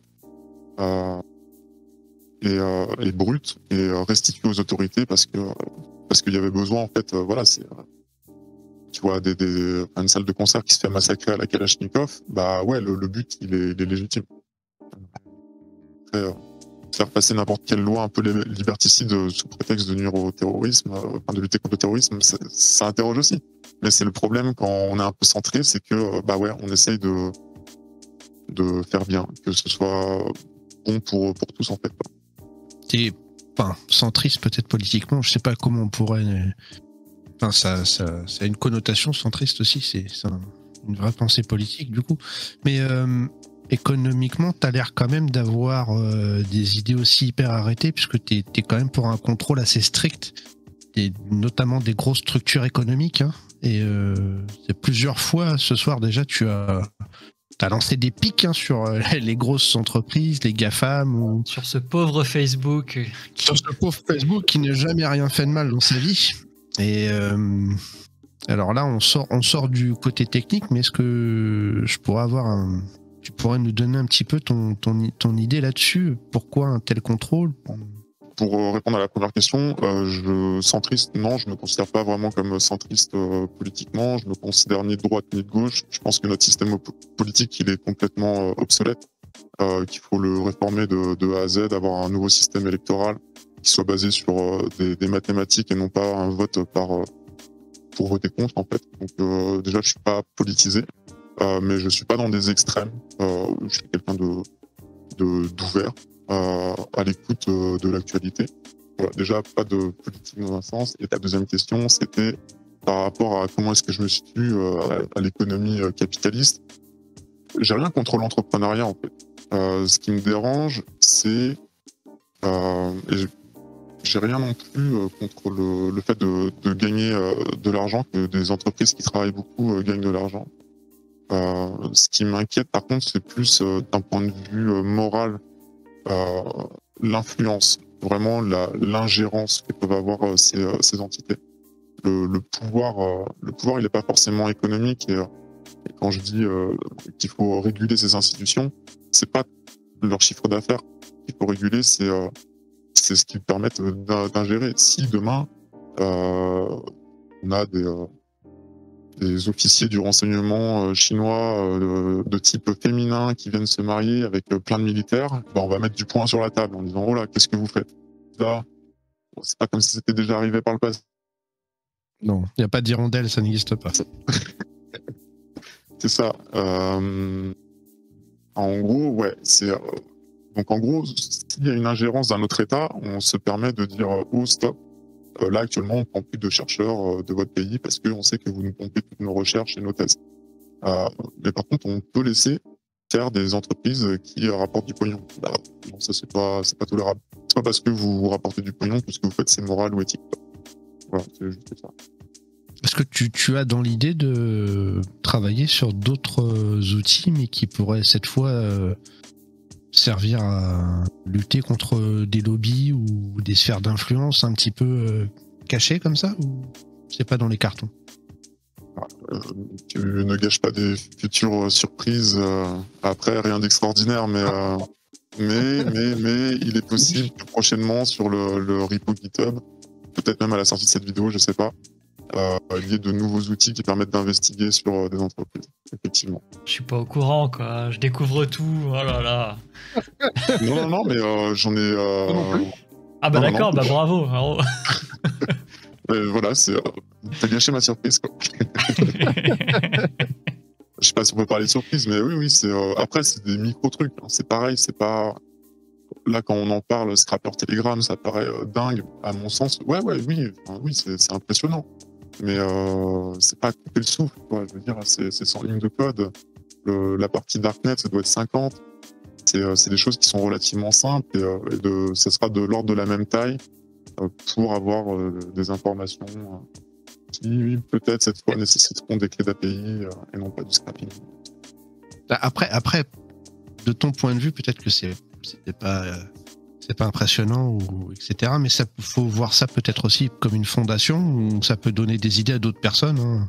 Puis bon, ça reste de l'open source. Hein. S'il y a des gens qui veulent participer, j'imagine que tu seras ouvert. Je sais pas du tout ce que tu as pensé là-dessus. De toute façon, là, j'ai pas mis de licence, donc c'est licence libre. Vous prenez, vous servez, vous modifiez. S'il y en a qui veulent privatiser, c'est qu'ils n'ont pas compris grand-chose à l'open source. Mais il y en a qui le font. Des sociétés de cabinets de conseil en stratégie ou d'influence.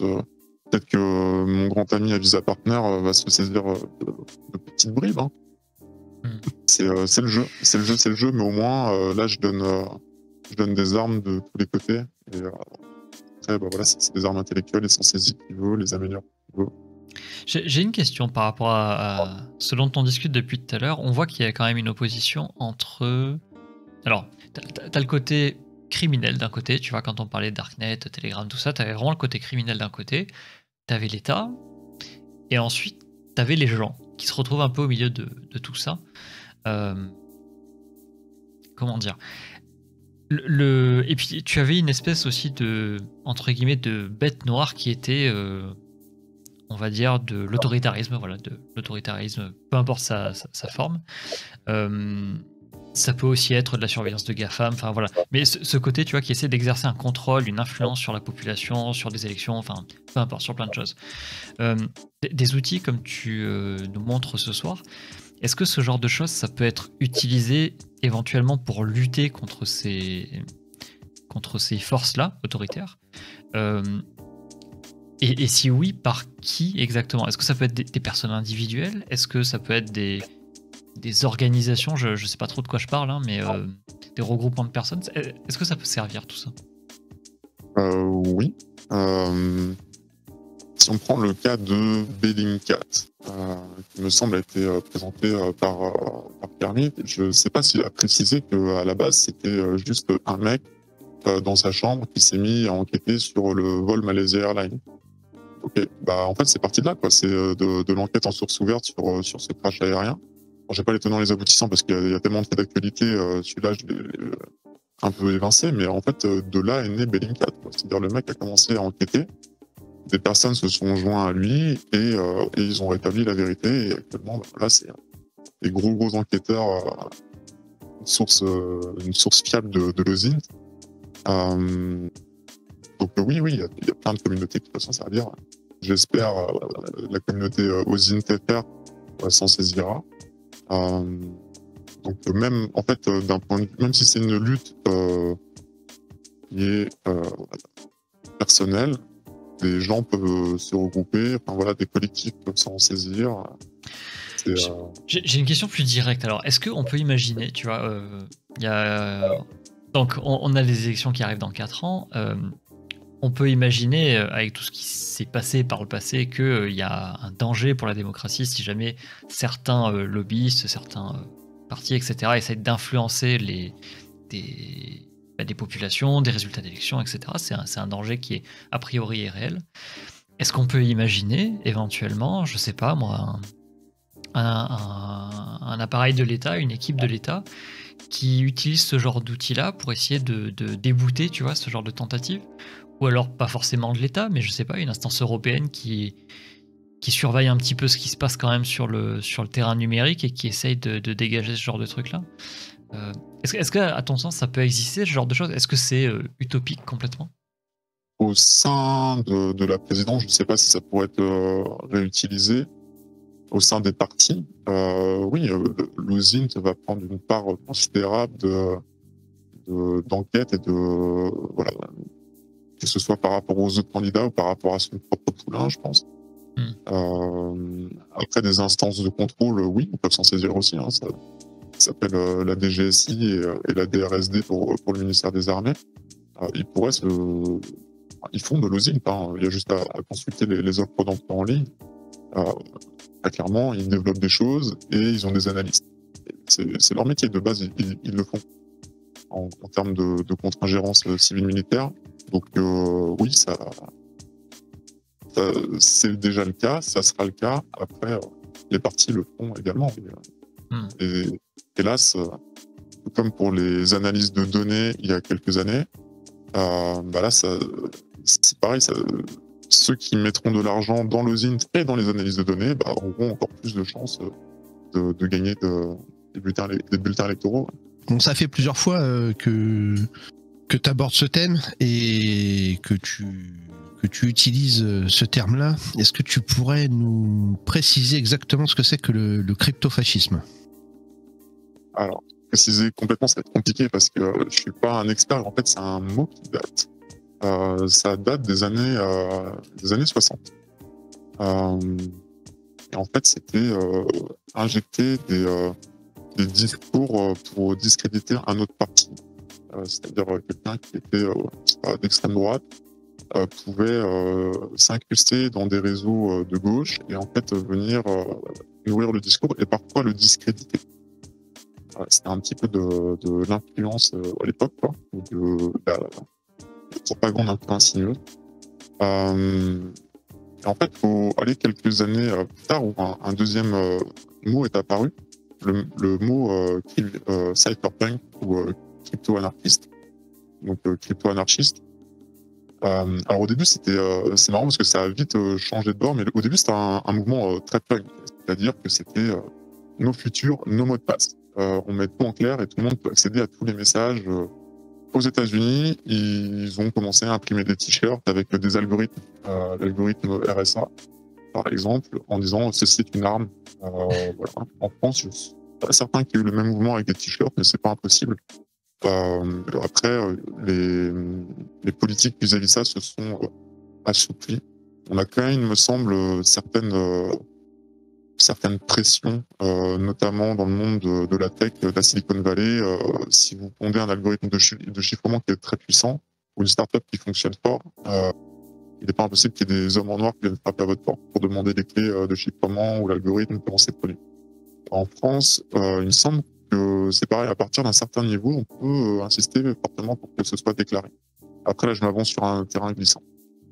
Et donc, voilà, la mouvance crypto-fasciste, enfin crypto-anarchiste, c'est vraiment garder les communications secrètes et à l'abri de la surveillance groupée.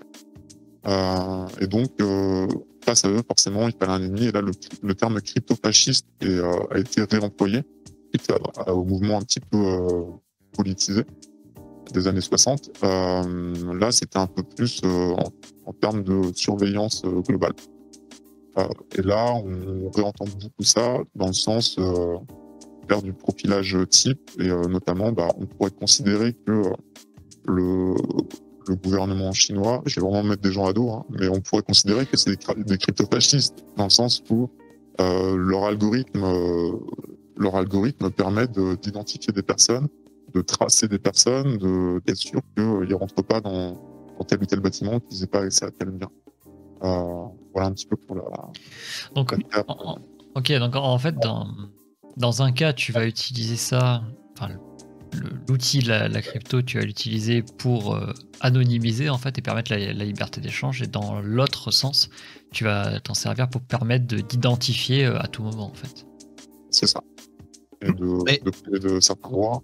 Un autre mouvement, je me permettais, concernant le crypto-anarchisme, et dont tout le monde a entendu parler, et où ça a été complètement détourné de son utilité première, c'est les crypto-monnaies. Le Bitcoin, c'est suite à la crise de 2008, la crise de subprime, où en fait, voilà, un mec de la commu s'est dit on peut plus avoir confiance dans les banques, on peut avoir confiance dans les mathématiques, on va créer un système complètement décentralisé où on n'aura plus à faire confiance aux banques, mais quelque chose de plus résilient qui s'appellera le Bitcoin. Et après, là, ça a été complètement détourné de son utilisation première. Premièrement, pour faire du trafic, blanchir, etc. Et maintenant, c'est juste devenu un autre moyen de spéculation. Et c'est un des vestiges, en tout cas, de la culture crypto-anarchiste. J'aimerais revenir juste 2 secondes sur le crypto-fascisme. Parce qu'avec la définition que t'en donnes, la surveillance en permanence, l'utilisation des algorithmes, etc., ça fait vachement penser quand même à tout ce qui est Facebook, Insta, oui, complètement. Google. Est-ce que tu qualifierais ces GAFAM en fait de crypto-fascistes? Oui, à partir du moment où on t'identifie, on te range dans une case et où ça peut te donner accès à certaines ressources, parce que les ressources, elles sont pas les mêmes entre nous trois et entre nos auditeurs. Forcément, en fonction de nos orientations, qu'elles soient politiques ou sexuelles ou sociétales, on va pas avoir le même contenu. Ça reste quand même ça reste une forme de discrimination en fait, d'être fiché. Après, je sais que c'est un terme un peu pompeux, qu'on peut mettre ça derrière tout en ce moment, où y aller avec des pincettes. Mais oui, je considère complètement les réseaux type GAFAM comme étant des crypto-fascistes et comme étant des producteurs de de rupture de lien. En fait, là où ils voulaient créer du lien, maintenant, ils ont créé un espèce de séparatisme droite-gauche. Et là encore, je donnerai des ressources en lien. En gros, il est prouvé que depuis qu'on utilise de plus en plus les réseaux sociaux, on est plus orienté à gauche et plus orienté à droite et un peu moins centriste. C'est quoi? C'est l'effet des... En gros, c'est l'effet des bulles de filtre que tu as sur tes recherches et les résultats qui sont présentés, c'est ça? C'est ça, plus l'entourage. En fait, c'est des algorithmes de recommandation qui vont vous fournir du contenu spécifique à votre personnalité. Le but des réseaux sociaux, c'est de vous garder le plus longtemps possible attentif. C'est l'économie de l'attention. En fait, plus vous dépensez de temps et d'attention sur ce réseau, plus eux ils vont s'enrichir. Comment est-ce qu'ils font pour vous garder un petit peu enfermé dans leur bulle? Ils vont identifier rapidement vos goûts. Et d'ailleurs, il me semble que ça doit être une fonction de TikTok où on peut tester, affiner un petit peu ses goûts. Ils mettent une dizaine de vidéos, on sélectionne ce qu'on aime, ce qu'on n'aime pas. Et du coup, après, le contenu sera plus cohérent. Bref. Pour revenir à la partie un peu plus politisée, pour vous faire rester, il vous faut du contenu que vous allez aimer et également du contenu qui va un petit peu vous mettre en colère. Et en fonction, c'est la manipulation de masse ciblée, c'est-à-dire que on étudie plusieurs types de personnalités et en fonction de vous, à quel moment vous avez décroché, on sait que la prochaine fois, il faudra un peu plus de shoot de plaisir ou un peu plus de shoot d'énervement dans ce qu'on va vous proposer comme contenu. Un petit peu de, si vous êtes très orienté extrême gauche, et bah de temps en temps, on vous met une petite vidéo traditionnaliste, ça vous fout les boules, et du coup, vous continuez de scroller, et vous avez de nouveau du contenu qui peut être un petit peu orienté sur votre parti politique préféré. Et du coup, voilà, c'est une alchimie savamment menée, en fait, c'est-à-dire qu'on va vraiment, en fonction de chaque utilisateur, de son type de personnalité détectée, lui présenter le contenu qui lui convient. Et le problème, c'est que les gens s'enferment dans le contenu qui leur est suggéré et également vis-à-vis de leur entourage. S'il y a des points communs qui ont été identifiés, on va montrer hey, t'as vu, ton cousin, il pense exactement comme toi. Ou ta pote d'enfance, c'est pareil. Et donc, du coup, ça enferme les gens dans une espèce de bulle. Et quand on regarde les diagrammes de vote, on a vraiment une séparation droite-gauche qui se crée pour aller de plus en plus vers des extrêmes. Et au milieu, il y a de moins en moins de monde. C'est ce qui explique un petit peu qu'aux dernières élections présidentielles en France, on a eu, d'un point de vue, alors, j'ai pas tous les noms, mais extrême droite, on avait Marine Le Pen avec Zemmour, et de l'autre côté, à gauche, on avait, je sais plus, ça devait être Jean-Luc Mélenchon, et je sais plus qui, ça devait être le Parti communiste français, et des personnes comme au centre, Hidalgo contre Pécresse. Et Pécresse ne sait pas faire rembourser sa campagne. On peut être contre. Pour ou contre, c'est pas le sujet. C'est juste que une politique qui est un peu plus modérée dans ses propos n'a pas eu sa campagne remboursée. Quoi. Je trouve ça chaud parce que ça démontre. Ça aurait été Hidalgo, c'est pareil pour moi. C'est juste qu'en fait, les extrêmes ont été remboursés, mais le centre un peu moins. Et je trouve que ça casse du lien, quoi. Mais alors, ça va dans quel sens? Parce qu'on sait très bien que quand tu as des données comme ça qu'on met côte à côte, tu as une grosse différence entre cause à effet et puis corrélation et causalité. C'est très très différent. Est-ce que c'est pas juste la société qui, entre guillemets, s'extrémise un peu et qui a peut-être plus le sang chaud, on va dire, et qui va un peu dans des extrêmes, et puis les réseaux sociaux en rendent compte, entre guillemets, sont esclaves, tu vois, de cette tendance? Ou est-ce qu'il y a vraiment des études qui disent en fait non, on a remarqué les gens qui passent tant de temps, tu vois, sur les réseaux et sur tel réseau avec telle présentation de contenu, ils ont plus tendance, tu vois, à voter par ici ou par là. T'as vu des études un peu comme ça? Alors j'ai pas lu d'études et je pense que même si je peux sourcer certains documentaires, effectivement on peut pas subir de biais cognitifs et avoir une espèce de biais de confirmation ou autre par rapport à des événements qui sont décolérés de ça. Mais non, j'ai pas de source ni de papier. Okay. Pour être bien clair. Une tendance qui est ressortie dans plusieurs documentaires. Après, peut-être que pas du tout. Peut-être que ça n'a aucun rapport et que, comme tu dis, c'est un effet de société et qui nourrit les algorithmes. En fait, c'est pas les algorithmes qui nous nourrissent. Après, l'effet de bulle, l'effet de bulle et de recommandation, ça, par contre, le principe cognitif, l'influence en tout cas sur les personnes, ça a été prouvé, il me semble, assez, de façon assez répétée. Ça semble cohérent, mais après affirmer non, faut se dire, je peux sourcer certaines choses. Après, il y a également mon opinion personnelle et ce qu'elle vaut. Et c'est certains sujets qui peuvent inquiéter, sur lesquels on peut s'interroger une fois de plus. Mais non, attention, j'ai pas de source. Et Joker, je ne dis pas oui, c'est tout à fait ça. Non, Joker. C'est bien, c'est une bonne chose la modestie parfois sur des sujets. On n'est pas obligé de tout savoir non plus. Voilà. Je suis loin de tout savoir et même si j'ai beaucoup pris parti sur les GAFAM jusqu'à maintenant, faut quand même être modéré. Il y a certainement d'autres choses qui font de bien. Après, les GAFAM, ils ont quand même leur casserole. C'est vrai que les dernières années, ils nous ont pas donné envie de leur faire confiance non plus. Vu les affaires jugées, pour le coup, avec verdict, etc. rendus, ils ont quand même de sacrées casseroles, quoi. Je pense que c'est pas pour rien si TikTok a été interdit en Conseil des ministres récemment. Voilà. Oui, c'est sûr. Mais après, je pense qu'il y a quand même des espèces de repentis. Si on regarde Bill Gates avec sa fondation, Amazon, ça permet quand même de donner accès à de la culture. Enfin, tout n'est pas tout noir non plus. Il y a quand même un peu des bonnes choses à en tirer. Et faut pas avoir de jugement hâtif. Peut-être que mon jugement il est hâtif. C'est peut-être le cas notamment vis-à-vis du séparatisme, comme tu le souhaites. Mais effectivement, vu que je ne peux pas sourcer. En tout cas, c'est intéressant. Ouais, et puis je pense pas que ce soit une critique, en fait, c'est juste que c'est intéressant de savoir ce que tu as en tête, parce que finalement tu vas créer des outils qui vont permettre d'avoir une recherche sur de l'open source, peut-être des outils qui vont servir justement à contrebalancer certains pouvoirs qui ne devraient pas exister, peut-être pour certaines personnes, c'est leur avis, et du coup c'est intéressant de savoir ce que toi tu penses, quoi. C'est pas forcément un jugement de c'est vrai, c'est pas vrai, c'est sourcé, c'est pas sourcé. Là, pour le coup, c'est intéressant d'avoir ton opinion sur ce sujet-là, quoi. Bien sûr, et puis on a le droit d'avoir des intuitions aussi. Je trouve ça assez intéressant aussi de voir des personnes avec de l'intuition, parce que c'est, comme tu dis, on est très dans des extrêmes, tu vois, des gens avec des avis forts sur des sujets qui sont clivants, etc.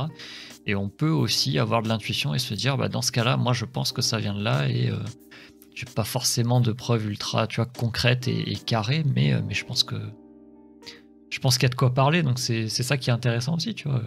Alors on a parlé de plein de choses là, de tout ce qu'il y a eu dans le passé avec le crypto-fascisme, comment c'est arrivé là, un petit peu ce que toi tu fais avec tes outils, comment l'OSINT est utilisé, et j'aimerais avoir aussi ton avis personnel sur les évolutions possibles de l'OSINT, tant au niveau de l'utilisation plus généralisée dans la population, peut-être côté OSINTer aussi, et est-ce qu'il y a des possibilités d'utiliser cet OSINT aussi de manière éthique?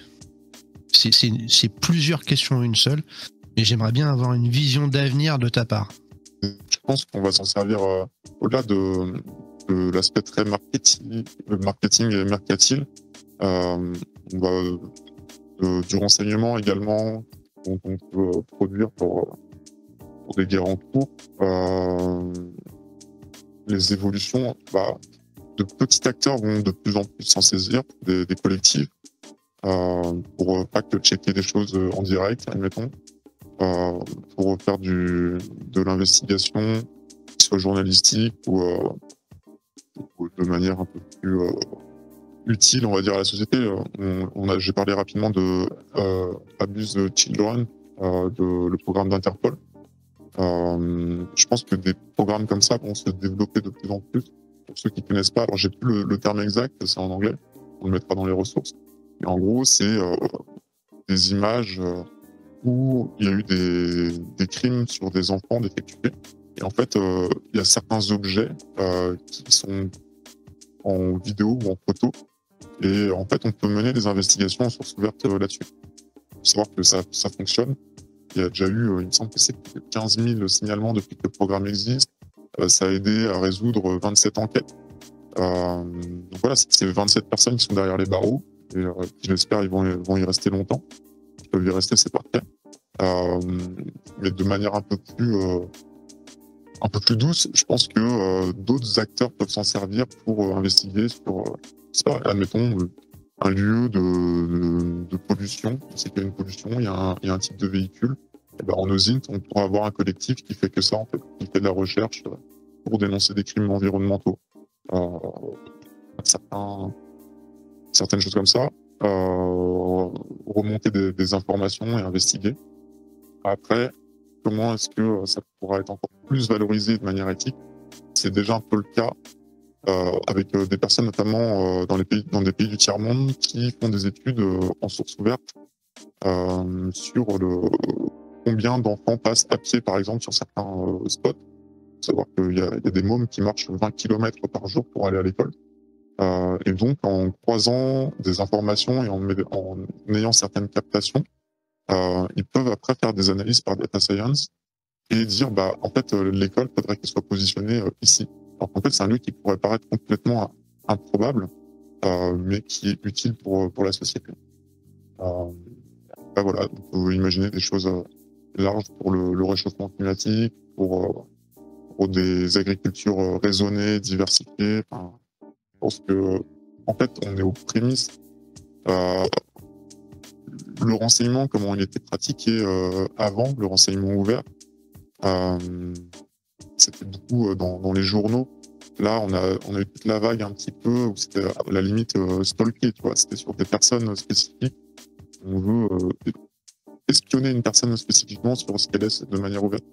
Là, on commence à ouvrir les portes de quelque chose d'un peu plus global, d'un peu plus organique et groupé.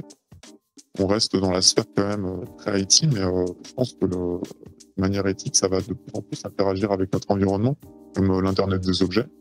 Et peut-être que des données vont être émises pour régler certains problèmes de société.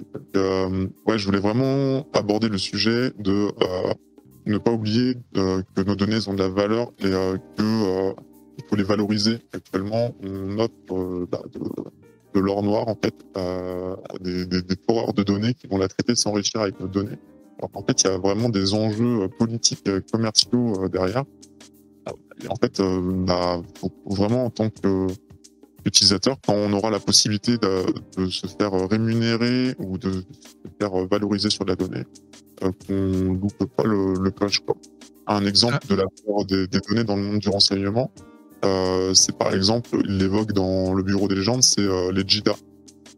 Les JIDA, ça vaut plus que de l'argent, c'est des jihad data. C'est-à-dire qu'actuellement, si tu as 2 gigaoctets de jihad data, tu peux échanger non pas de l'argent, mais d'autres types de renseignements ou d'autres types de données ou des actions dans le monde réel. Et je pense que nous, c'est pareil, on devrait être rémunéré à la valeur de nos données. Il y a un truc que je viens de voir dernièrement. Alors, l'initiative est bonne, c'est une espèce de dashcam pour faire comme du StreetMap, du Google StreetMap. Et en fait, l'utilisateur est rémunéré. Ce que je trouve dommage, c'est que en fait, faut acheter la caméra. Et même si tu gagnes de l'argent, tu perds quand même un petit peu d'argent. En fait, avec les dispositifs qu'on a avec nous, nos téléphones portables, tu le mets juste en mode kit main libre, tu pourras avoir exactement le même résultat et tu peux le revendre à Tesla. Si je sais pas, on prend des photos géolocalisées, c'est pareil. En fait, on devrait avoir, même si c'est pas une rémunération monétaire, avoir un service, un bien, quelque chose en récompense plutôt que de nourrir la bête, quoi. Eux, ils s'engraissent sur des données qui, isolées, ne valent rien, mais à nous tous, ça valent beaucoup. Et il faut vraiment qu'on commence à s'interroger comment on la valorise. Est-ce que ces entreprises-là ne te répondraient pas que de toute façon, ils offrent déjà un service qu'on ne paye pas, mais qu'on paye avec de la donnée perso?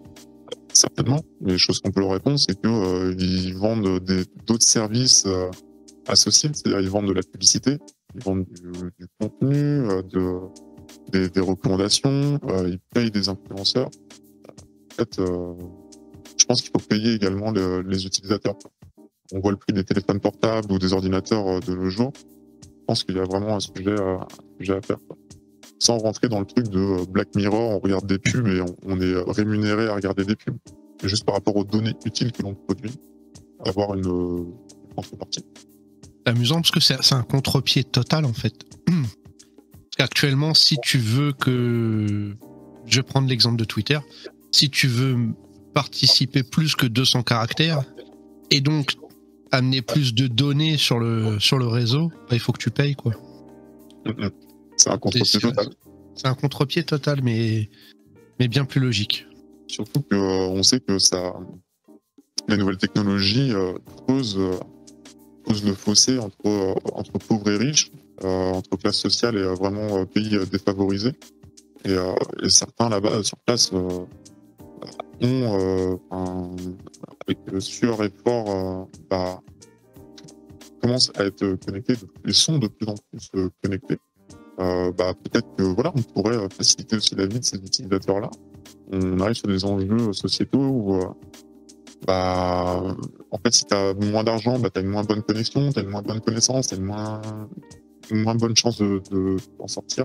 Et, les problèmes qui émergent suite aux nouvelles technologies sont nombreux et c'est peut-être aux acteurs de commencer à se saisir de ces enjeux. L'électronisme, c'est la non-capacité à produire des datas ou de se connecter, d'utiliser les données.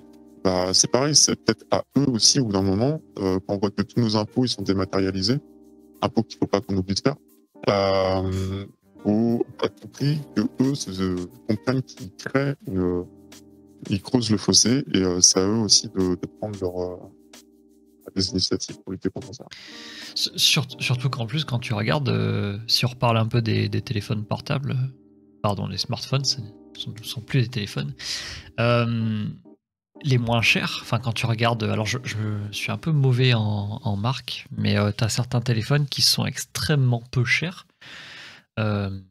mais qui sont aussi extrêmement remplis de pubs et de traceurs et de trucs comme ça dans tous les sens. Et le côté, si c'est pas cher, c'est que c'est toi le produit, tu le vois quand même. Donc, en fait, au final, ta donnée a une valeur, même pour eux, je veux dire, là, c'est évident, quoi. La donnée a une valeur assez énorme. Et ça creuse encore plus le fossé, parce que ça veut dire que quelqu'un qui, en gros, n'a pas les thunes de se payer un dernier Samsung ou le dernier iPhone, il est obligé de prendre un téléphone peut-être à 200 balles, tu vois, qui coûte bien moins cher que tout le reste, mais qui va lui tracer la tronche comme jamais. Putain, ça fait réfléchir tout ça. Terrible. C'est ça fait réfléchir. Ouais. C'est que c'est pas intéressant, ça fait réfléchir. Alors moi j'aurais une dernière question. Est-ce que tu aurais éventuellement une ressource à conseiller et un conseil pour les nouvelles générations de la cyber qui regardent? Je sais qu'on n'est pas dans un cyber talk, mais on va finir avec ça quand même. Plusieurs conseils. Alors le premier va être très paternaliste, mais notamment dans le cadre de l'OSINT et de la cyber, c'est bien se renseigner sur le droit. Il y a un livre blanc qui est mis à disposition là depuis peu sur la plateforme OSINT.eu. Il faut s'en saisir, il faut l'étudier, il faut vraiment regarder au-delà de l'OSINT en cyber ce que vous faites, si on vous propose des choses, de l'achat de matériel, de l'utilisation, des opérations, des choses qui vous paraître un petit peu bizarres, c'est s'interroger vraiment sur le droit. Vraiment, les juristes se saisissent du numérique, les enjeux numériques, il faut vraiment que nous aussi on se saisisse des notions de droit. Et ça, c'était la partie un peu paternaliste. Et après, finir sur une fin un peu plus Walt Disney, ça va être vraiment faites ce que vous aimez. Et en fait, il y a le succès qui viendra avec. C'est vraiment passer du temps, ok, prenez soin de votre santé. Et en gros, faites vraiment ce que vous aimez. Et ça va, vous allez step up de ouf, que ce soit en OSINT, que ce soit en pentest, en reverse, en ce que vous voulez. Tout ce qui traîne autour de la culture hacker. C'est prenez du plaisir en ce que vous faites. Cyber Talk.